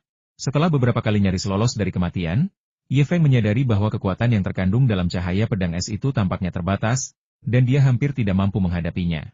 Tanpa gentar, dia menggunakan jurus tinju ilahi 5 gunung suci bersamaan dengan jurus langkah ular, dan berhasil menangkis cahaya pedang es itu dari waktu ke waktu. Memanfaatkan kesempatan itu, Ye Feng melompat setinggi 5 atau 6 meter dengan gerakan cepat, dan pada saat cahaya pedang es itu mengumpulkan momentum, dia melepaskan serangan 5 gunung kembali ke surga ke arah cahaya pedang es yang sedang mengumpulkan momentum di udara. Pusaran esensi sejati di dalam dantian Ye Feng mulai berputar liar, dan sejumlah besar esensi sejati mengalir keluar melalui tinju ilahi 5 gunung suci Ye Feng, mengembun menjadi tinju esensi sejati berwarna cian murni, yang menghantam dengan keras cahaya pedang es. Engah! Dengan suara lembut, tinju esensi sejati biru murni Ye Feng dan cahaya pedang es Liao Feibai secara bersamaan menghilang di udara. Apakah tinju ini benar-benar mampu menahan cahaya pedang es milik instruktur Liao? Ye Feng menatap tinjunya, merasakan kegembiraan sekaligus kebingungan. Ini tidak masuk akal. Masuk sini. Ye Feng bergegas masuk, ketika sebuah sapu tangan putih terbang di atasnya, mengejutkannya dan membuatnya berpikir itu semacam serangan mendadak. Setelah beberapa saat, Ye Feng akhirnya mencium aroma samar yang tidak biasa yang berasal dari sapu tangan putih itu. HMPH, pengecut. Liao Feibai mencibir sambil mengangkat alisnya. Bersihkan. Aku tidak suka melihat wajahmu yang berlumuran darah. Wajah Ye Feng sedikit memerah, dan dia diam-diam bergumam pada dirinya sendiri. Wajah tampanmu ini dirusak olehmu. Tak heran tak ada murid luar yang berani datang ke sini untuk meminta bimbinganmu. Jika ada murid luar yang datang, dia hanya akan menebas dengan pedangnya dan membuat mereka gila. Ye Feng, bukankah kau bangga pada dirimu sendiri karena telah menghancurkan cahaya pedangku? Mendengar pertanyaan Liao Feibai, rasa bangga membuncah dalam dirinya. Akan aneh jika seorang anak laki-laki berusia 16 atau 17 tahun tidak memiliki perasaan tulus seperti itu. Apa yang kau banggakan? Aku hanya menggunakan kurang dari 1% kekuatanku dan bahkan berusaha keras untuk menekan kultivasiku di alam Yuan sejati. Aku telah mengujimu beberapa kali, dan kau tercabik-cabik hingga seperti ini. Beberapa kali, aku hampir mencabik-cabik isi perutmu dan memenggal kepalamu.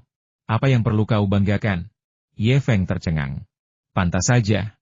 Rasa puas sesaat yang baru saja muncul di pipinya langsung berubah menjadi rasa malu yang tak berujung. Masa 3 bulan telah berlalu. Apa yang kau lakukan di sini? Jangan bilang kau pikir cahaya pedangku tidak cukup tajam dan ingin mengujinya? Atau, aku akan menggunakan 10% kekuatanku untuk membiarkanmu mencobanya? Tidak. Kata-kata Liao Feibai mengejutkan Ye Feng, yang mundur beberapa langkah. Ini bukan lelucon. Liao Feibai hanya menggunakan kurang dari 1% kekuatannya untuk membuat Ye Feng terlihat begitu berantakan. Jika dia menggunakan 1/10 kekuatannya saja, dia mungkin akan membunuh Ye Feng dalam sekejap. Instruktur Liao, saya ingin... Baiklah. Kau tak perlu menjelaskan lagi. Mengingat esensi sejatimu masih relatif murni setelah terobosanmu, dan kau masih memiliki kemampuan untuk mengatasi cahaya pedang esku, Aku akan membiarkanmu lolos kali ini.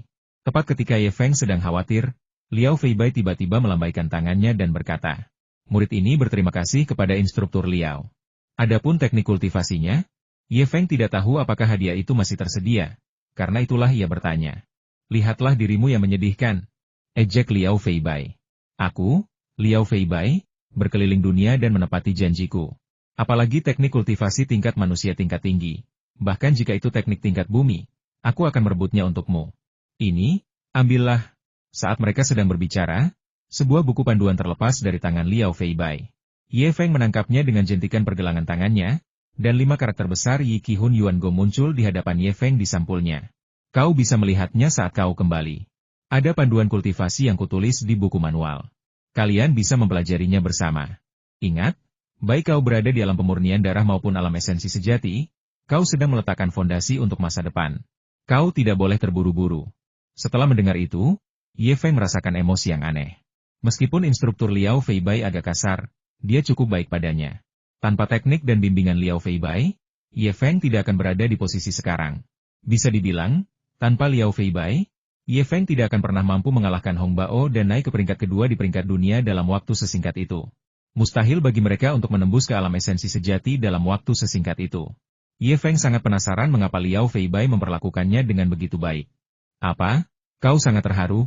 Mata Liao Feibai yang panjang dan indah seolah mampu menembus hati orang lain, dan ia segera mengungkapkan sedikit gejolak emosi Ye Feng. Jangan terburu-buru. Meskipun aku telah menyelamatkanmu dari kematian, kau tetap akan menghadapi hukuman berat. Aku memiliki urusan yang sangat penting yang perlu kau tangani secara pribadi, kata Liao Feibai. Ada apa? Jantung Ye Feng berdebar kencang. Masalah penting yang disebutkan oleh seseorang seperti instruktur Liao pasti sangat serius. Kirimkan surat ini ke keluarga Meng di Kabupaten Yinshan dan serahkan langsung kepada Nyonya Meng, kata Liao Feibai sambil mengeluarkan surat yang sudah ditulis sebelumnya. Kau juga perlu secara pribadi memberikan 10 pil pembersih sumsum ini kepada Nyonya Meng dan cucu bungsunya. Jika perlu, kau harus menggunakan esensi sejatimu untuk membantu mereka mengaktifkan efek pengobatan. Ini adalah 10 botol pil esensi darah butiran kecil yang dibuat khusus.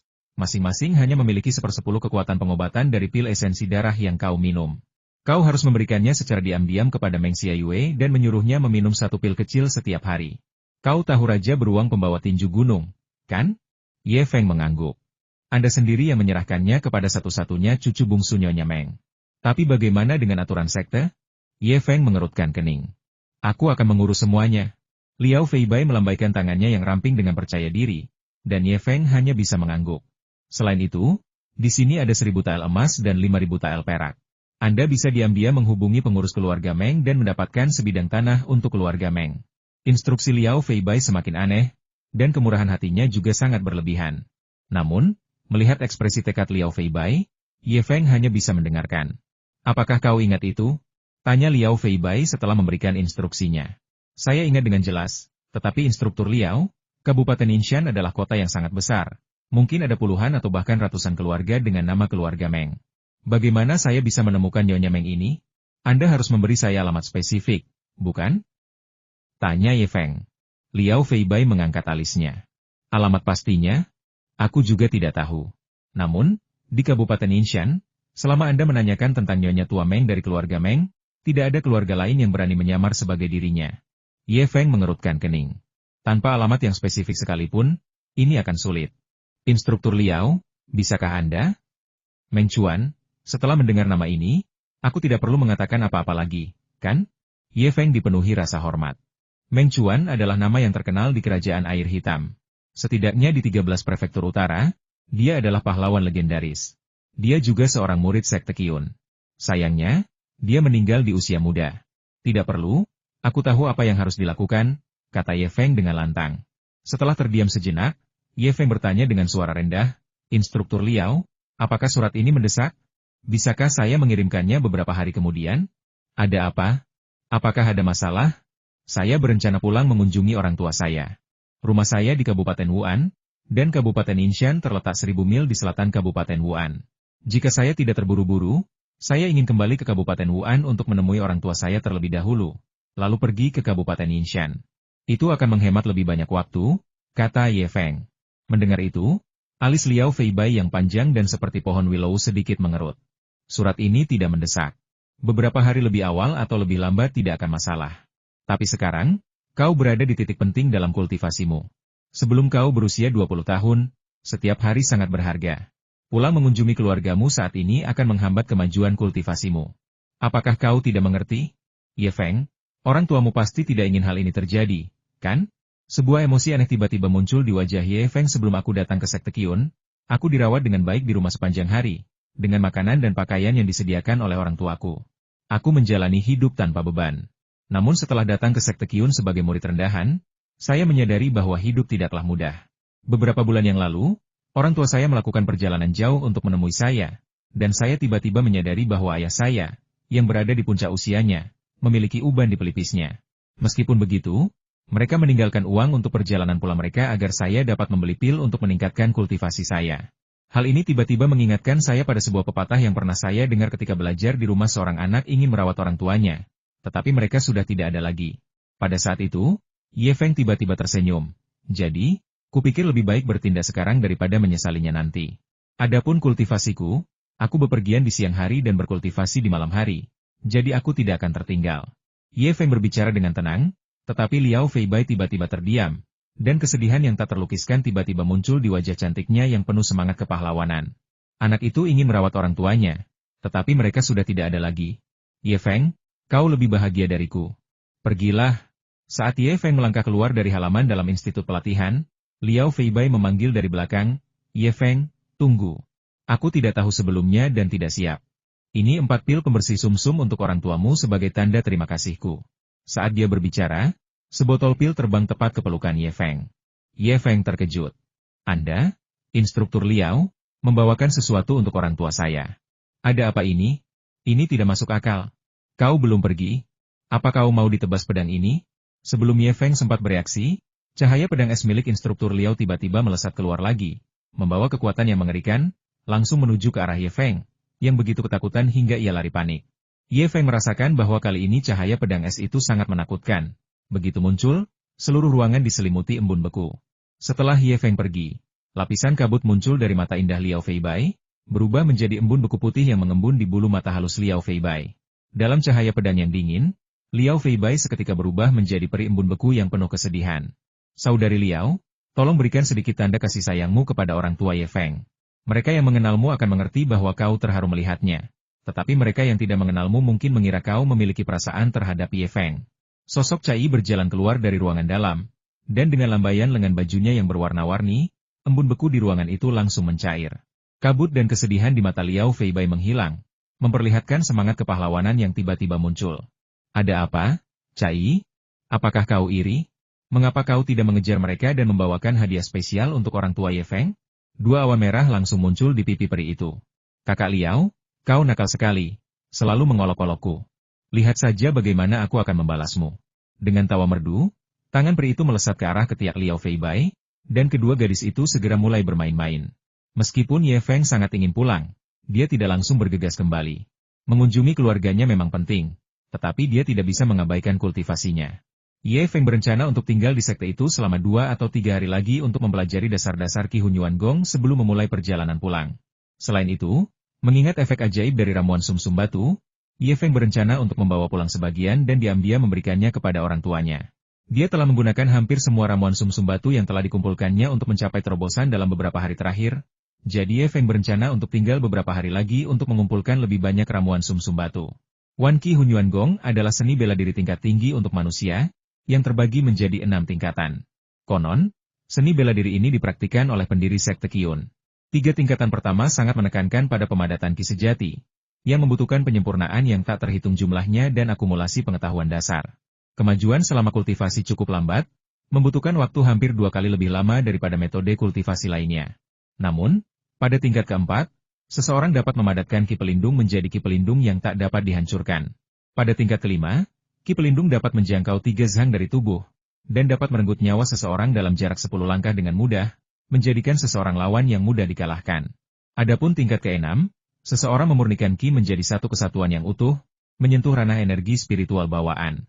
Bahkan pengenalan singkat tentang Qi Hunyuan Gong mengejutkan Ye Feng. Mengumpulkan Qi sejati pelindung adalah ciri khas unik dari tingkat ketiga alam Yuan sejati.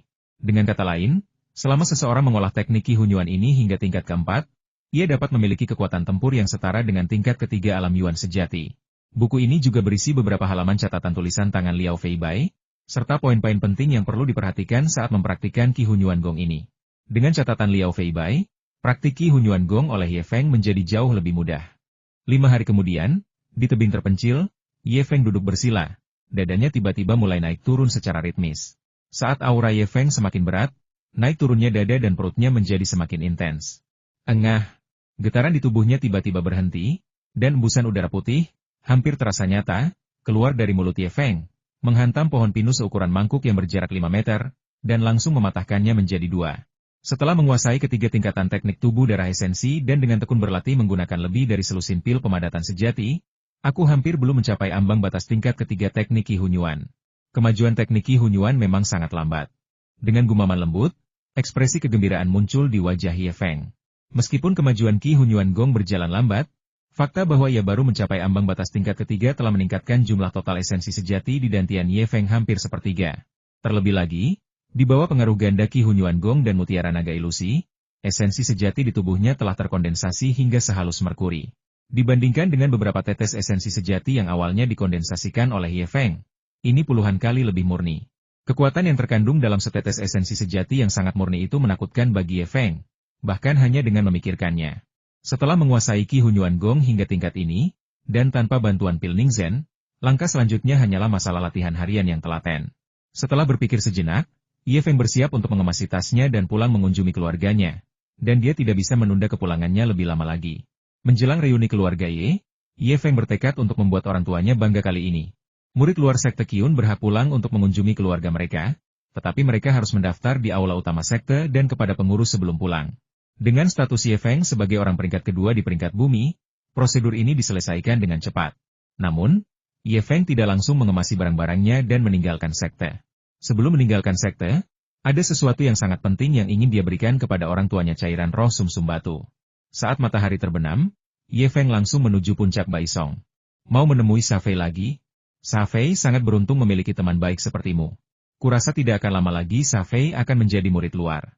Ye Feng berpapasan dengan manajer Zhao dari puncak Baisong saat ia berjalan ke sana. Ini seharusnya menjadi keberuntunganku. Jika bukan karena Safei melindungiku saat itu, aku tidak akan berada di tempatku sekarang. Setelah bertukar basa-basi, manajer Zhao hendak pergi ketika Ye Feng tiba-tiba teringat sesuatu. Manajer Zhao, saya ingin bertanya tentang seseorang. Apakah Anda mengenalnya? Ye Feng, tanyakan saja langsung padaku. Aku tidak akan menyembunyikan apapun darimu jika aku tahu jawabannya, kata manajer Zhao sambil tersenyum. Tu Fang Ye, mantan murid sejati yang jatuh, kau tua. Saat nama Tu Fang Ye disebutkan, ekspresi manajer Zhao berubah drastis. Dia menyela Ye Feng dan bertanya dengan suara rendah, mengapa kau menanyakan tentang orang ini? Saya, tidak perlu dipikirkan alasannya. Yang penting ingat, jangan mencampuri urusan Tu Fang Ye. Urusannya bukan urusanmu. Orang ini adalah pantangan sekte. Baiklah, saya pulang sekarang. Jika kalian ingin bertemu Safei, temui Safei sekarang juga, kata manajer Zhao. Melihat manajer Zhao pergi terburu-buru, ekspresi Ye Feng menjadi agak muram. Mantan murid sejati yang jatuh ini ternyata adalah pantangan sekte. Tampaknya area terlarang sekte di gunung belakang tidak sesederhana yang dia bayangkan. Dia harus lebih berhati-hati saat mencari informasi ini di masa mendatang. Saat senja di puncak Baisong, banyak murid yang telah menyelesaikan tugas mereka sedang beristirahat. Ketika mereka melihat Ye Feng, murid luar yang mengenakan pakaian hitam, tiba, meskipun banyak dari mereka mengenalnya, mereka tetap dengan hati-hati berdiri untuk menyambutnya. Mata mereka dipenuhi kekaguman saat memandanginya. Dari kejauhan, Safei melihat Ye Feng. Kali ini, alih-alih mengobrol dengan Ye Feng di halaman seperti biasanya, Safei menarik Ye Feng ke kamarnya dan bertanya dengan serius. Ye Feng, apakah kau telah menyinggung perasaan seseorang baru-baru ini? Ye Feng, apakah kau baru-baru ini menyinggung perasaan seseorang? Tanya Safei dengan ekspresi serius. Ada apa? Ye Feng mengerutkan kening. Jika kita berbicara tentang mereka yang menyimpan dendam terhadap Ye Feng, Ma Hui telah dibunuh oleh Ye Feng di depan umum. Hong Bao seharusnya dianggap sebagai orang yang paling membenci Ye Feng saat ini, karena peri berpakaian warna-warni. Fen Chuyu, seorang murid sejati yang tinggal di puncak Lingjian, pun hampir tidak bisa dianggap sebagai salah satu dari mereka. Akhir-akhir ini, murid-murid sekte luar yang berpakaian hitam sering datang ke puncak 100 Pinus untuk menanyakan kabarmu, kata Safei. Aku tidak mengenali satupun dari mereka, Dan ada lebih dari satu murid sekte luar berpakaian hitam yang mencoba mencari tahu tentangmu. Lebih dari satu? Ye Feng mengerutkan keningnya lebih dalam lagi. Informasi macam apa yang mereka semua kumpulkan? Ada banyak pertanyaan, yang mencakup berbagai topik, tetapi pada akhirnya, semuanya kembali pada tingkat kultivasi Anda. Dari penampilan awal Anda saat pertama kali memasuki sekte, hingga saat Anda menembus ke tingkat kedua dan ketiga pemurnian darah, pada dasarnya setiap murid ahli di puncak 100 pinus yang pernah bertarung dengan Anda telah ditanyai. Dua pertarungan Anda dengan Emma Yuanwu juga menjadi fokus utama, kata Sa Fei. Ye Feng terkejut. Bagaimana kau bisa tahu banyak hal? Mendengar itu, ekspresi puas muncul di wajah Sa Fei. Kau tidak tahu siapa aku. Berkat bantuanmu memberiku pil esensi darah, kultivasiku telah meningkat pesat. Sekarang, akulah pemimpin sejati puncak 100 pinus. Jika ada masalah, siapa yang berani menyembunyikannya dariku? Ngomong-ngomong, kapan situasi ini dimulai? Coba kupikirkan, Sa Fei merenung, sekitar 8 atau 9 hari yang lalu. 8 atau 9 hari yang lalu? Ye Feng merenung setelah mendengar ini. 8 atau 9 hari yang lalu, ketika Ye Feng sedang menorehkan namanya di panggung seni bela diri, membunuh Emma Hui dan mengalahkan Hong Bao dengan tinjunya, Ye Feng menyadari bahwa dia sedang menjadi target. Siapakah yang mungkin sedang memikirkan dia? Penerus sejati, Fen Chuyu, mungkin bisa dikesampingkan. Seseorang seperti dia tidak akan sampai melakukan hal memalukan seperti itu. Mungkinkah itu Hong Bao? Atau mungkin orang lain yang memperhatikan kenaikan kekuasaan Ye Feng yang begitu cepat? Seseorang dengan niat baik? Sosok seseorang yang sedang berpikir tiba-tiba terlintas di benak Ye Feng. Ye Feng sangat memahami bahwa kenaikannya menuju ketenaran akhir-akhir ini terlalu cepat. Hanya dalam 4 bulan, ia telah naik dari seorang murid rendahan di puncak tingkat ketiga pemurnian darah menjadi peringkat kedua di peringkat bumi. Tingkat peningkatan ini masih dalam kisaran normal. Sekte Qun bukannya tanpa talenta. Siapapun dengan kecepatan kultivasi seperti ini adalah seorang jenius yang sangat berbakat. Bagi para jenius seperti Chang Sunran, memiliki kecepatan seperti itu adalah hal yang wajar. Namun, bagi Ye Feng, yang berasal dari latar belakang sederhana sebagai murid pelayan, kecepatan kenaikan ini menjadi sangat tidak biasa. Akibatnya, beberapa orang dengan motif tersembunyi mengalihkan perhatian mereka kepada Ye Feng, dengan harapan dapat mengungkap rahasia di baliknya. Ye Feng sangat yakin bahwa, mengingat dia telah menarik perhatian orang-orang dengan motif tersembunyi, tindakan terbaik adalah meninggalkan puncak Baisong secara diam-diam dan tidak pergi ke gua rahasia di tebing untuk mengambil ramuan sumsum batu selama 3 bulan atau bahkan setengah tahun. Begitu orang yang telah lama mengawasi memutuskan bahwa Ye Feng tidak memiliki rahasia dan menyerah, Ye Feng akan dapat pergi ke gua rahasia di tebing itu lagi. Namun, tidak mungkin Anda bisa melindungi diri dari pencuri selama 1000 hari jika Anda sendiri adalah pencuri selama 1000 hari. Selain itu, apapun yang terjadi di masa depan, Ye Feng harus pergi ke gua rahasia di tebing malam ini. Ramuan sumsum batu memiliki khasiat yang sangat luar biasa, dan Ye Feng harus membawa beberapa untuk orang tuanya ketika dia pulang besok. Dalam waktu singkat, Ye Feng memiliki rencana untuk masalah ini. Seperti biasa saat mengunjungi puncak Baisong, Ye Feng mengobrol dengan Sa Fei hingga larut malam. Sebelum pergi, Ye Feng meninggalkan sebotol pil esensi darah untuk Sa Fei.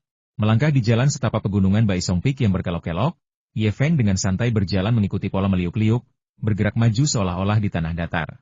Sembari kakinya bergerak santai, pikiran Ye Feng sangat terfokus, memusatkan perhatiannya pada telinganya, mendengarkan dengan saksama setiap suara dari kedua sisi jalan setapak di gunung itu.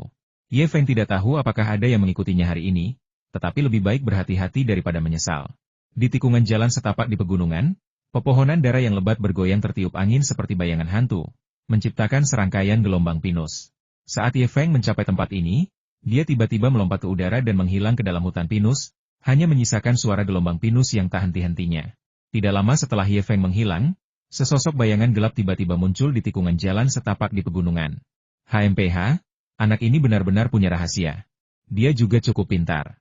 Namun, yang mengincarnya hari ini adalah aku. Sosok gelap itu berkelebat lalu menghilang ke dalam hutan pinus. Di tebing, Ye Feng muncul di pintu masuk gua rahasia. Sebelum memasuki gua, Ye Feng melirik hutan yang gelap. Bayangan pepohonan tidak jelas, dan tidak ada yang aneh. Namun, rasa gelisah tetap menghantui hati Ye Feng. Saat ia memasuki gua rahasia di tebing itu, rasa tidak nyamannya semakin meningkat. Di dalam gua di sisi tebing, semuanya seperti biasa. Ye Feng belum berada di sana selama hampir 10 hari, dan tabung bambu yang dia letakkan di tunas bambu yang patah telah mengumpulkan setengah tabung cairan spiritual sumsum batu biru. Persediaan ramuan sumsum batu untuk 10 hari seharusnya cukup untuk orang tua. Karena kegelisahan di hatinya, Ye Feng hampir seketika memasukkan elisir sumsum batu ke dalam tabung bambu kecil yang dibawanya, dan hendak pergi. Menggigit. Tiba-tiba, Puing-puing yang diletakkan Ye Feng di pintu masuk gua mengeluarkan suara berderak, dan sesosok pria berpakaian hitam menyelinap masuk ke dalam gua rahasia itu. Adik Ye, jika aku jadi kau, aku akan dengan patuh meletakkan tabung bambu di tanganku. Sebuah suara yang agak kemayu terdengar. Kakak senior, benarkah itu Anda? Ye Feng tidak menunjukkan keterkejutan saat melihat pendatang baru itu. Ketika Sa Fei menyebutkan hal ini kepadanya hari ini, Ye Feng teringat akan instruksi Jin Yuan Bao kepadanya. Kakak senior Gu Duozi tampaknya sangat peduli padanya. Ye Feng menduga bahwa orang yang memiliki motif tersembunyi itu kemungkinan besar adalah kakak seniornya, Gu Duozi, dan yang mengejutkan, dugaannya benar. Satu-satunya hal yang tidak bisa dipahami Ye Feng adalah bagaimana kakak seniornya, Gu Duozi, berhasil melacaknya, padahal dia sudah sangat berhati-hati dan mengambil tindakan pencegahan ekstra saat datang ke gua di tepi tebing ini. Sepertinya kau tidak sebodoh itu? Gu Duozi tersenyum sinis. Adik Ye, jika aku tidak salah, alasan tingkat kultivasimu bisa meningkat dari tingkat pertama pemurnian darah ke puncak tingkat kelima pemurnian darah hanya dalam 5 bulan, dengan kecepatan yang hampir setara dengan Chang Sun Ran, jenius nomor 1 dari sekte dalam, adalah karena apa yang kau miliki, bukan? Ye Feng menatap tabung bambu kecil di tangannya. Dan tepat ketika dia hendak berbicara, Gu Duozi tertawa lagi. Ye Feng, jangan cepat menyangkalnya. Dengan bakat garis keturunan tingkat menengahmu, meskipun kau berasal dari keluarga Ye di Jincheng, kau hanyalah cabang sampingan. Keluargamu hanya bisa mendukungmu dengan 100 atau 200 tael perak per tahun. Kurasa itu bahkan tidak cukup untuk membeli pil esensi darah, kan? Benar sekali. Kakak senior, informasi yang kau temukan sangat akurat. Alasan kultivasiku meningkat pesat adalah karena benda ini.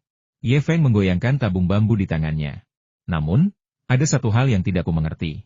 Dalam perjalanan ke sini, aku sudah menggunakan banyak cara. Bagaimana kau masih bisa melacakku?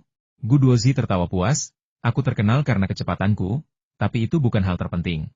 Yang terpenting adalah aku tahu kau selalu berbicara dengan Sa Fei sampai larut malam setiap kali kau pergi ke puncak Baisong. Kurasa kau berbicara dengan Sa Fei begitu lama untuk mengulur waktu dan melakukan hal-hal rahasiamu di larut malam. Jadi, diam-diam aku menanamkan aroma samar pada Sa Fei. Siapapun yang melakukan kontak dekat dengan Sa Fei dalam waktu lama akan terpengaruh oleh aroma ini. Hei, jujur saja, adik Ye, teknik langkah ular MU benar-benar hebat. Jika bukan karena aroma ini yang menuntun jalanku, aku benar-benar tidak akan bisa melacakmu. Begitu. Ye Feng mengendus lengan bajunya dengan hati-hati. Dan setelah mengendusnya beberapa kali, akhirnya ia mendeteksi aroma yang sangat samar. Ia memang telah tertipu. Ye Feng diam-diam mencatat hal ini, dan pengalamannya di dunia bela diri semakin bertambah. Setelah menghilangkan keraguannya, Ye Feng sedikit merenggangkan kakinya, mengambil posisi tinju ilahi 5 gunung, dan berteriak kepada Gu Duozi. Baiklah, kakak senior, karena Anda telah menemukan saya tidak punya apa-apa lagi untuk dikatakan. Siapa lagi yang ada di luar gua? Panggil mereka masuk, dan kita akan bertarung bersama untuk menentukan siapa pemilik harta karun di tangan saya. Siapa lagi yang ada di luar gua? Ye Feng, apa kau pikir aku bodoh? Mengapa aku melakukan sesuatu yang begitu baik? Sebelum dia selesai berbicara, ekspresi Ye Feng tiba-tiba menjadi tegas, dan ekspresi Gu Duozi berubah drastis. Dia telah tertipu oleh tipu daya Ye Feng. Kau mencoba memperdayaiku? Ye Feng, apa kau benar-benar berpikir aku tidak bisa menghadapimu sendirian? Kakak senior Gu Duozi segera menyadari bahwa Ye Feng mencoba mendapatkan informasi darinya tentang apakah dia memiliki kaki tangan. Setelah mendapatkan jawaban atas pertanyaan tersebut, ekspresi Ye Feng menjadi jauh lebih percaya diri, yang jelas menunjukkan bahwa dia cukup yakin dengan kemampuannya sendiri. Hong Bao juga berpikir hal yang sama sebelum naik ke arena pertarungan. Bahkan, Ye Feng sudah 70 hingga 80% yakin bahwa Gu Duozi datang sendirian. Jadi dia menanyakan beberapa pertanyaan untuk berjaga-jaga. Sekarang setelah dipastikan bahwa itu hanya kodochi, segalanya menjadi jauh lebih mudah. Ye Feng perlahan bergerak menuju pintu masuk gua rahasia di tebing, dan aura dingin perlahan menyebar ke seluruh gua yang tidak begitu luas itu. Adik Ye, apakah kau ingin membunuhku? Gu Duozi mengangkat alisnya dan berteriak. Kakak senior, apakah Anda menyarankan agar saya hanya duduk di sini dan menunggu kematian? Haha, adik Ye, jangan terburu-buru. Sebenarnya, pertarungan hidup dan mati bukanlah satu-satunya solusi. Kita bisa menyelesaikan ini secara damai. Gu Duozi tertawa. Resolusi damai? Ye Feng tampak tak percaya. Tidak percaya padaku? Gu Duozi menatap Ye Feng, tiba-tiba mengeluarkan sesuatu dari tangannya. Coba lihat ini. Memanggil. Saat pandangan Ye Feng beralih, Gu Duozi menjentikan jarinya, dan cahaya gelap, disertai suara siulan tajam, menyerang Ye Feng. Hampir bersamaan, Gu Duozi menghunus pedang panjangnya dari pinggangnya. Bilahnya berkilauan liar, dan menebas langsung ke arah Ye Feng.